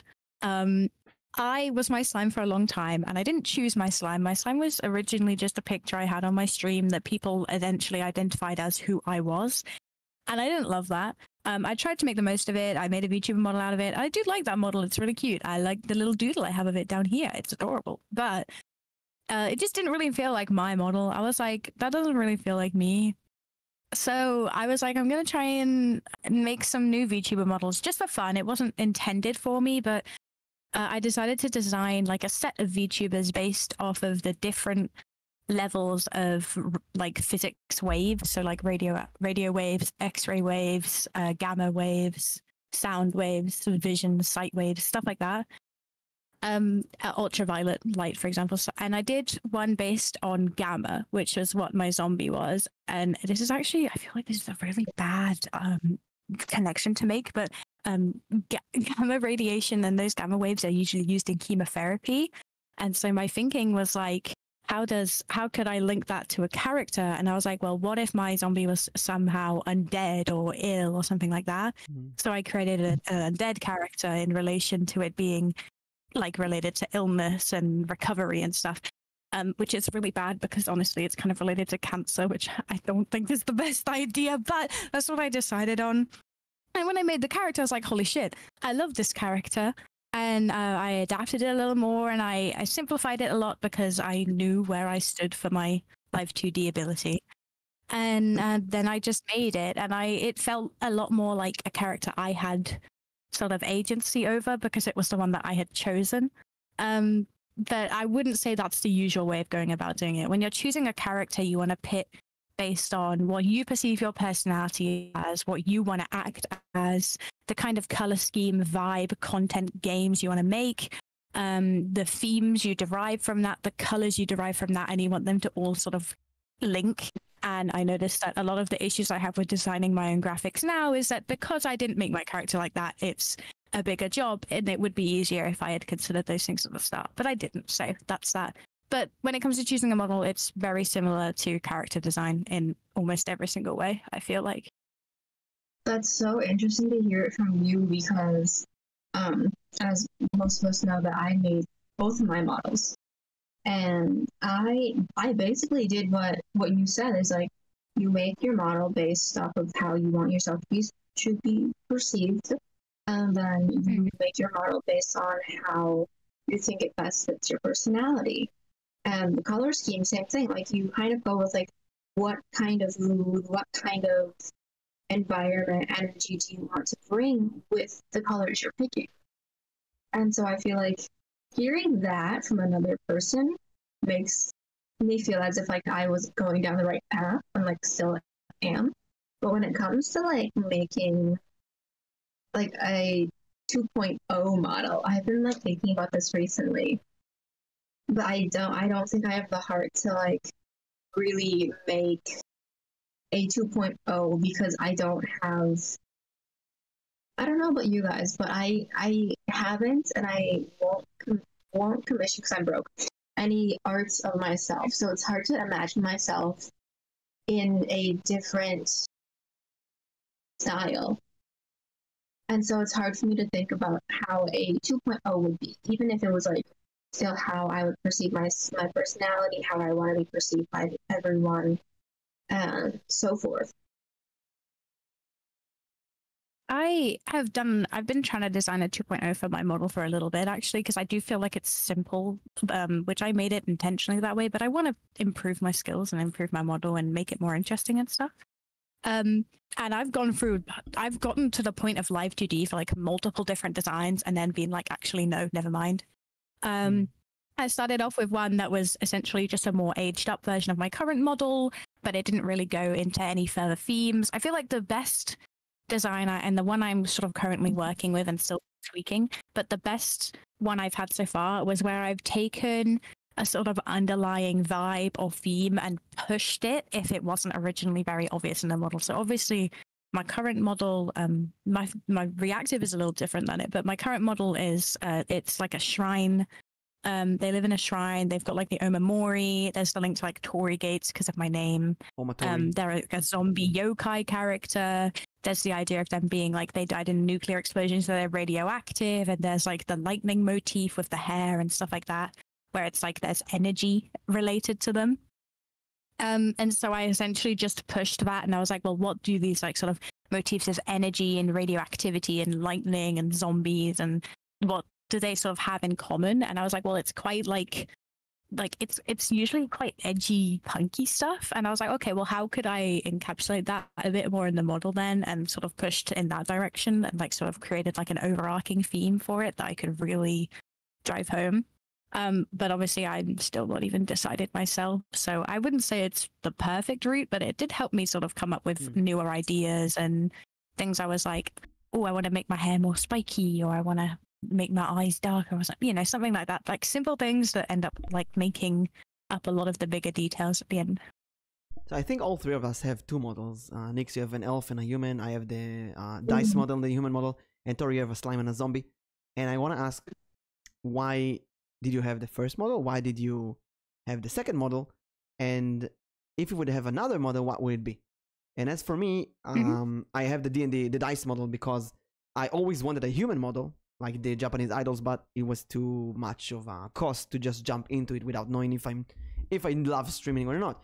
So I went with something very simplistic. I have this D20 on my table, so I just went with that design, thinking that I'm going to have a human version at the in the future. And maybe in the really, really far future, I'll have either a more adult muscular design, or like a Pokemon, evolving, or or even having a more grotesque mimic design with more tongues and more teeth and more spit and more that stuff. would be awesome. Something really creepy, crazy, grotesque. That would be super cool. I would love to see that, actually. That would be, yeah. But that, I think, is going to be a model that's going to be very, very, very expensive, because I want to go all out with the craziness. So what about you? Why the first model? Why the second model? And what future model? So, Tori, do you have anything first? I couldn't say stuff, yeah, but if you'd like to go first and be my guest, go ahead. So my first model is my elf model. I created that thinking like, how do I want to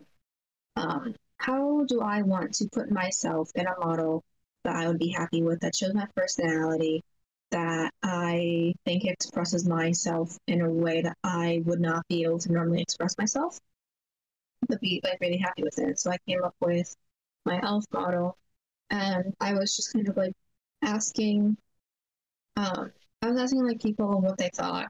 Everyone gave me their thoughts on it, and they said like, it's okay, but it's not great. And so like I still love my model so much.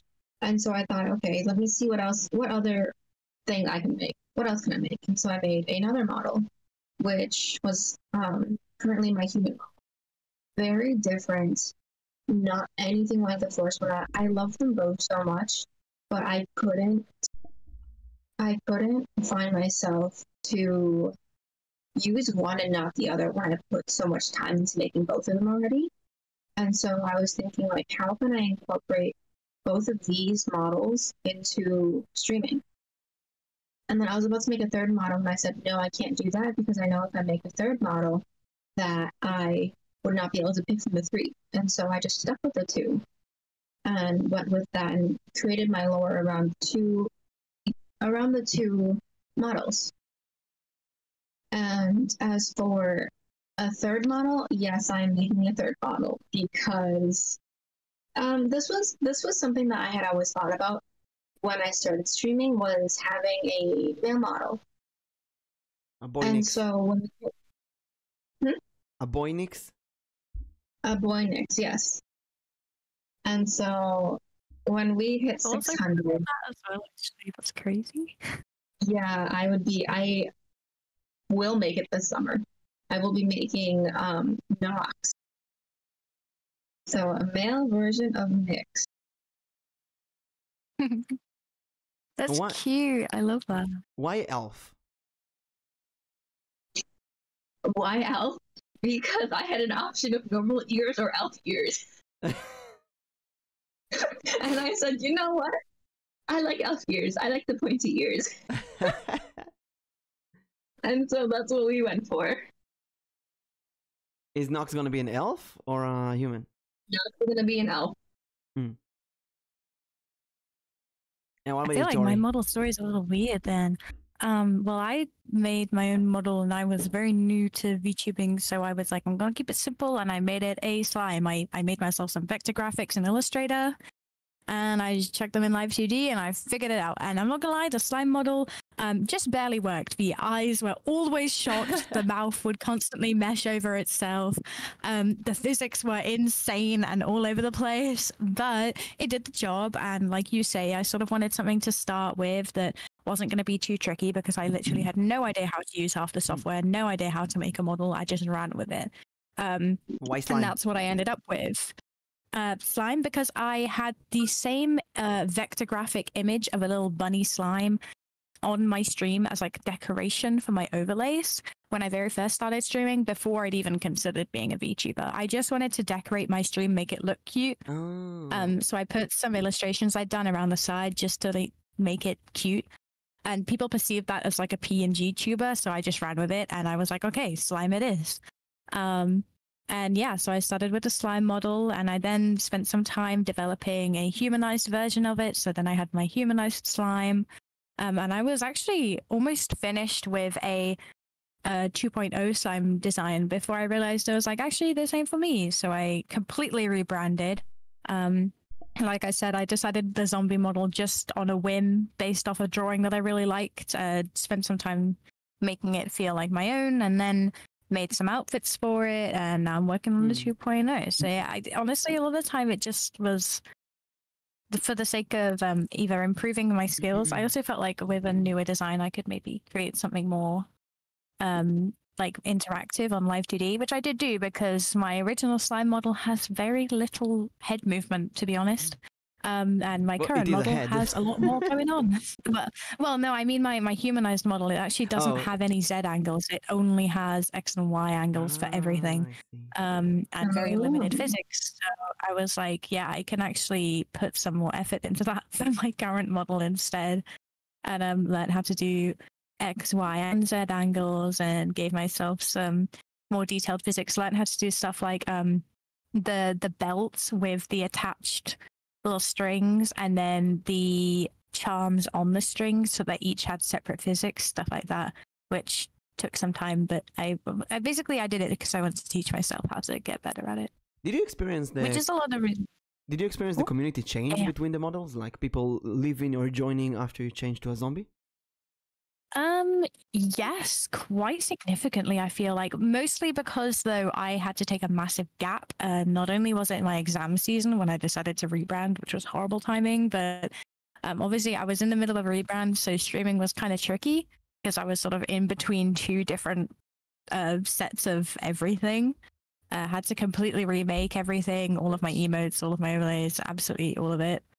And at the same time, I had to finish off my final exams for that month. Well, not my final exams, but my exams for that semester. So I was like, I had to take a pretty big chunk off of streaming, which pretty much killed my audience at that time. So I sort of had to rebuild it with the new model a lot, yeah. Do you feel, that's kind of weird, do you feel like there's different people that treat you differently, maybe because of the model, maybe new people I feel like when people, I sometimes this week I tried doing my dice model again, and I see that with my dice model, I actually get a lot more viewers who are related to D&D. While with my human model, it's more viewers who are general gaming, RPGs and such. So it's like a different model attracts different people. I think I have more gamers in my chat now, which is strange. I don't know if it's that like my new model just looks a bit more like attuned to gamer taste, I guess. But my original model, I had a lot more artists in my chat. And that was actually when I did less art. And now I do more art, but I have a lot more gamers in my chat, which is fine because obviously I am also a games person. So I can discuss stuff they like with them and it's all A-okay. But yeah, I actually garnered a more gaming-based audience despite doing less games with this model. I don't know if it has any difference or if it just so happens that they found me more. That's something really unique. I never considered that. The model really shows what your stream is like, so it should represent you for your audience. So if I go with a muscular, manly, no shirt kind of guy, maybe I'm gonna do more dating streams or just chatting. If I'm going for a crazy, grotesque mimic, like I'm gonna do more D&D or weird horror games. Yeah, so I think that definitely their model will also kind of pull in the audience because the first thing like people will see is your model. And so if you're streaming something that I guess it doesn't fit the face of the model, people will either one leave because they don't think it matches, or two they'll stay because they think it's interesting.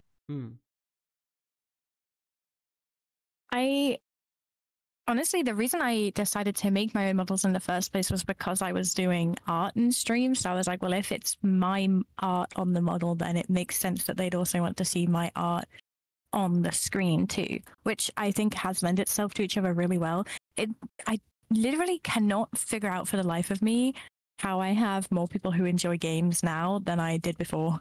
It like whenever I run like a poll or check like what else they're watching, it's always games. It's never art. And I'm like, what are you doing in my stream? Like, how did you find me? What's going on? It's so crazy. It happens every time. But yeah, because like Twitch will give you the details on like what else your chat, like your regular chatters or regular viewers will be watching. And I swear to God, it has never once lined up with my actual content. And I don't know if I should be aiming for it too, or if I should just like let it do its own thing. But they've never coincided, and I'm always like, oh, okay, oops. I think we have time for one last topic about acting, and I actually asked on Twitter before this podcast. We have a Twitter poll. Let me find it. Oh wait, that is Avocado Chan account. Shh. Don't tell everyone I'm sharing the account with her.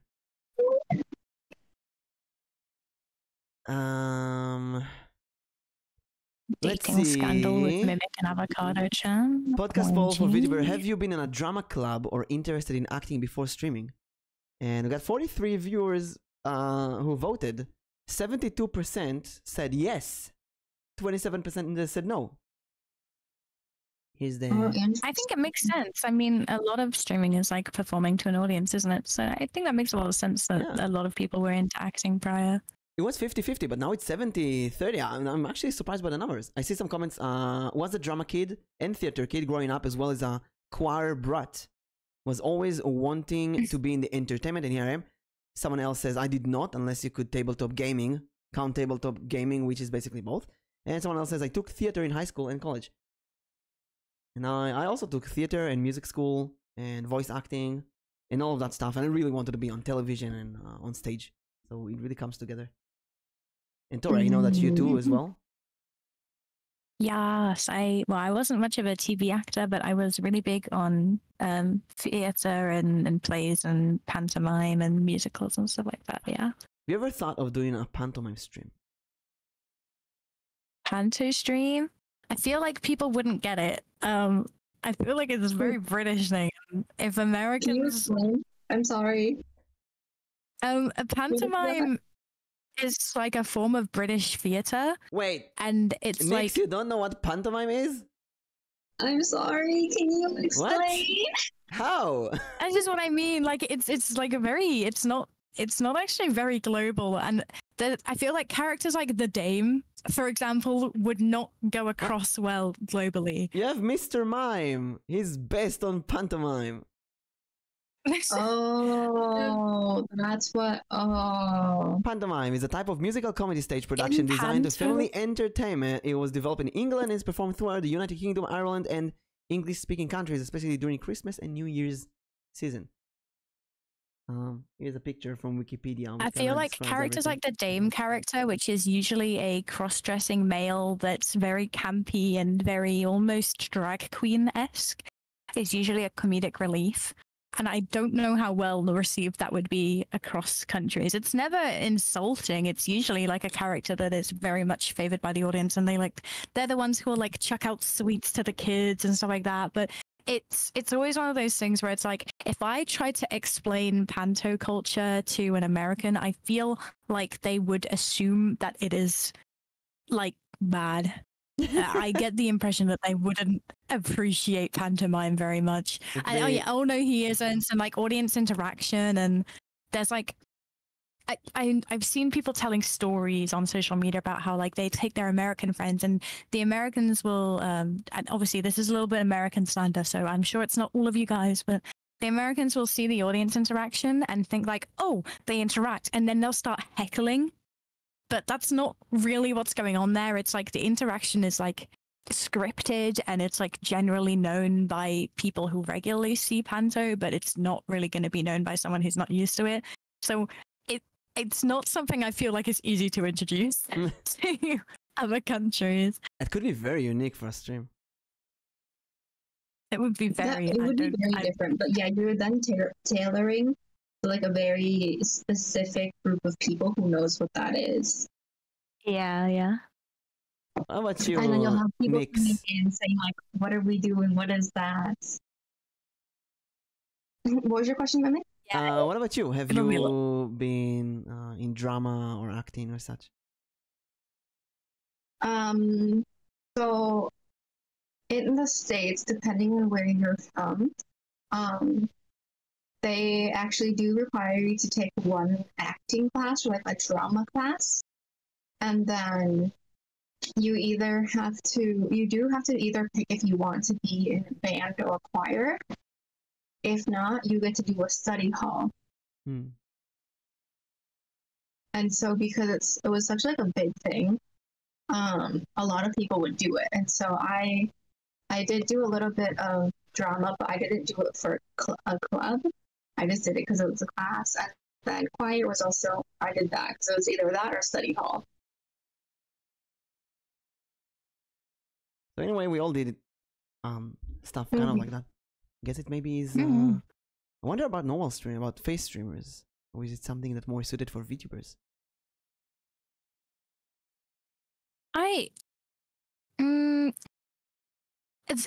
If you wanted to act like screen act with a VTuber, it'd be pretty difficult because I feel like that comes down to like very like slight changes and like facial expression and bodily language and stuff.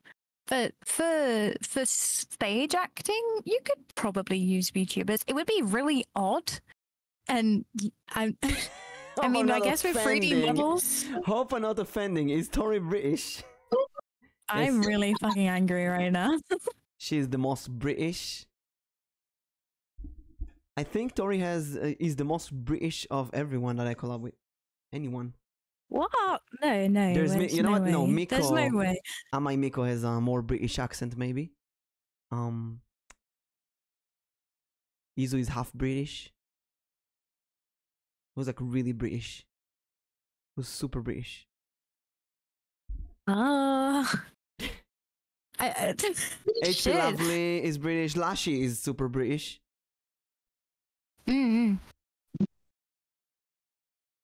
Hanyako on Twitter, whenever she posts clips, I always think, damn, that is a strong accent. Like, she's got very strong Northern. Hirumi has like the strongest South British accent I've ever heard, and it still surprises me sometimes. I'll go into stream and be like, oh my god, what the fuck. I want an accent like what's his name? The guy from the animal shows, from the BBC. Lord, Edinburgh. What is his name? Oh, David Attenborough. Yeah, David Attenborough. Edinburgh. Can you do his accent? I don't remember what he sounds like. He does like the, and here we see a rare mimic discussing with his collab partners. I don't know how he does it though. Years of Great. being British. David Attenborough accent. Is being a VTuber with so many other people online, is it what's the word? Is it kind of fusing your accent with other accents? My accent has been messed up since I was a child. Yeah, pretty much since I was like 11 years old, I've been talking to Americans online, and it's fucked my accent really weird. It blurs everyone's accent. You guys will call me sounding British, but honest to God, like I've been made fun of for sounding American in real life, so I. What? See, so that's so interesting because people make fun of me because they can hear that I have a slight British accent, and so they'll make fun of me because I say certain words. Strangely. Oh, it's so. But then other people will say like, "Oh no, I don't hear anything different." But then like they've known me since like for years, so they're not gonna pick out the distinctions. Mm-hmm. Accents they're very interesting, and if you so one thing that I learned recently with accents is like if someone has a similar accent to you, they're not going to hear yours. Yes. It's kind of unique that we all have this blurred streamer accent at the end. The streamer accent is I feel like some people, if it's not, it should be a thing. A streamer accent is one, and then you come in, you start the stream with your own accent, but then leave with a different one. Start with your accent. Oh yeah, no, absolutely. And the streamer accent. But it's been we're almost 3 hours and a half, so I think it's time to wrap this up. And Tori, we always end with some takeaways, so each of us chooses a takeaway from today. Can we get like a Chinese or like an Indian? Or... Yeah, which one do you want? I could totally go for some prawn crackers right now. Yeah, but you have to give something to the takeaway messenger, to the delivery boy. So. Oh yeah, okay. We'll like get 2 salt and pepper chicken. You need to provide like a one-liner, something you learned today. You know, a message of the day, that kind of takeaway. Oh, that maybe I'm a bit too naive about Twitch etiquette. Perhaps I feel like that's the most I've taken away. At least the realization that the internet is. I try to be trusting of people, but maybe I should be a little more aware of my surroundings on Twitch sometimes. A bit more aware of your virtual surroundings. Yeah, I think that's generally good advice too, because then like keeping track of things like digital footprint and stuff like that, it's, you know, and also like making sure you're not putting yourself in a situation where you could be like used or around people who are like not good for you, stuff like that. I'll go with, you have a streamer accent. Yeah. If you are a streamer, you do have the streamer accent. I'm gonna say embrace everything. That is so general, Nix. Dang it. Every single week we do this. I'll change mine. No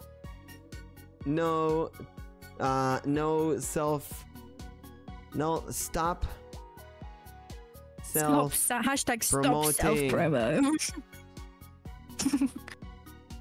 In your chat. Stop self-promoting in your chat. Stop no self-promo. Stop others from self-promoting in your chat. I think for me, mine would be... What is it? Be happy with what you're doing and what you're making. No, you can't say that. That's what he said for the last 15 shows. Be happy with what you're making. I can already hear Nix's voice in my head. Be happy with what you're doing. Nix, dive deep. Go specific. You can do it. I'm trying. Let's see. We talked about solo games, co-op games, content that suits you, idol culture, agency versus going indie.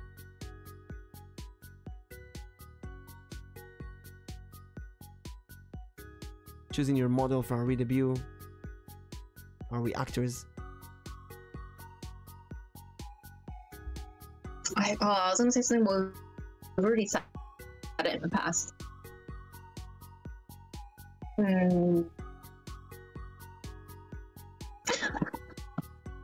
Oh my goodness. Okay, I have one.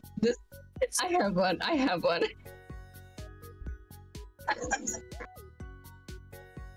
Do you have one? Where is it? Say it. Where is it? Where is it?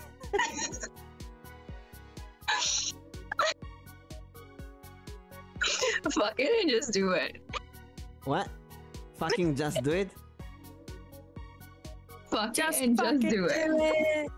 Did you say fuck and just do it? Yeah. Okay, so Nick wants to fuck from this stream. Gotcha. Fuck and just do it. Okay. I'll add a question mark at the end. Nix? Well, this is the topics we got for today. As for next week, Nix, next week, I have my last course for this semester on Wednesday. So I remember, so I do have a guest for next Friday. So Friday it is next time, 12 p.m. GMT per usual. 7 a.m. CST. Mm-hmm. And let's hope that my power and my Wi-Fi work. And we're going to raid. As opposed to this time. Oh yeah, before a raid, follow Nix and Tori. And what's your plans for today? Nix, what's your plans for after this? For the next stream? So I'm gonna go eat some breakfast. I'm gonna go cook some things, bake some things, and then hopefully tonight. I was gonna stream yesterday, but Wi-Fi was not working, and the game wasn't working, and so I couldn't stream. And so we're gonna try to come back tonight with a stream. Let's go. Yippee. And Tori, what about you? So I have this crazy thing called D&D with MS Elboim Mimic, and I won't be streaming, but he will, and I'll be there. So But when yeah. is your next stream?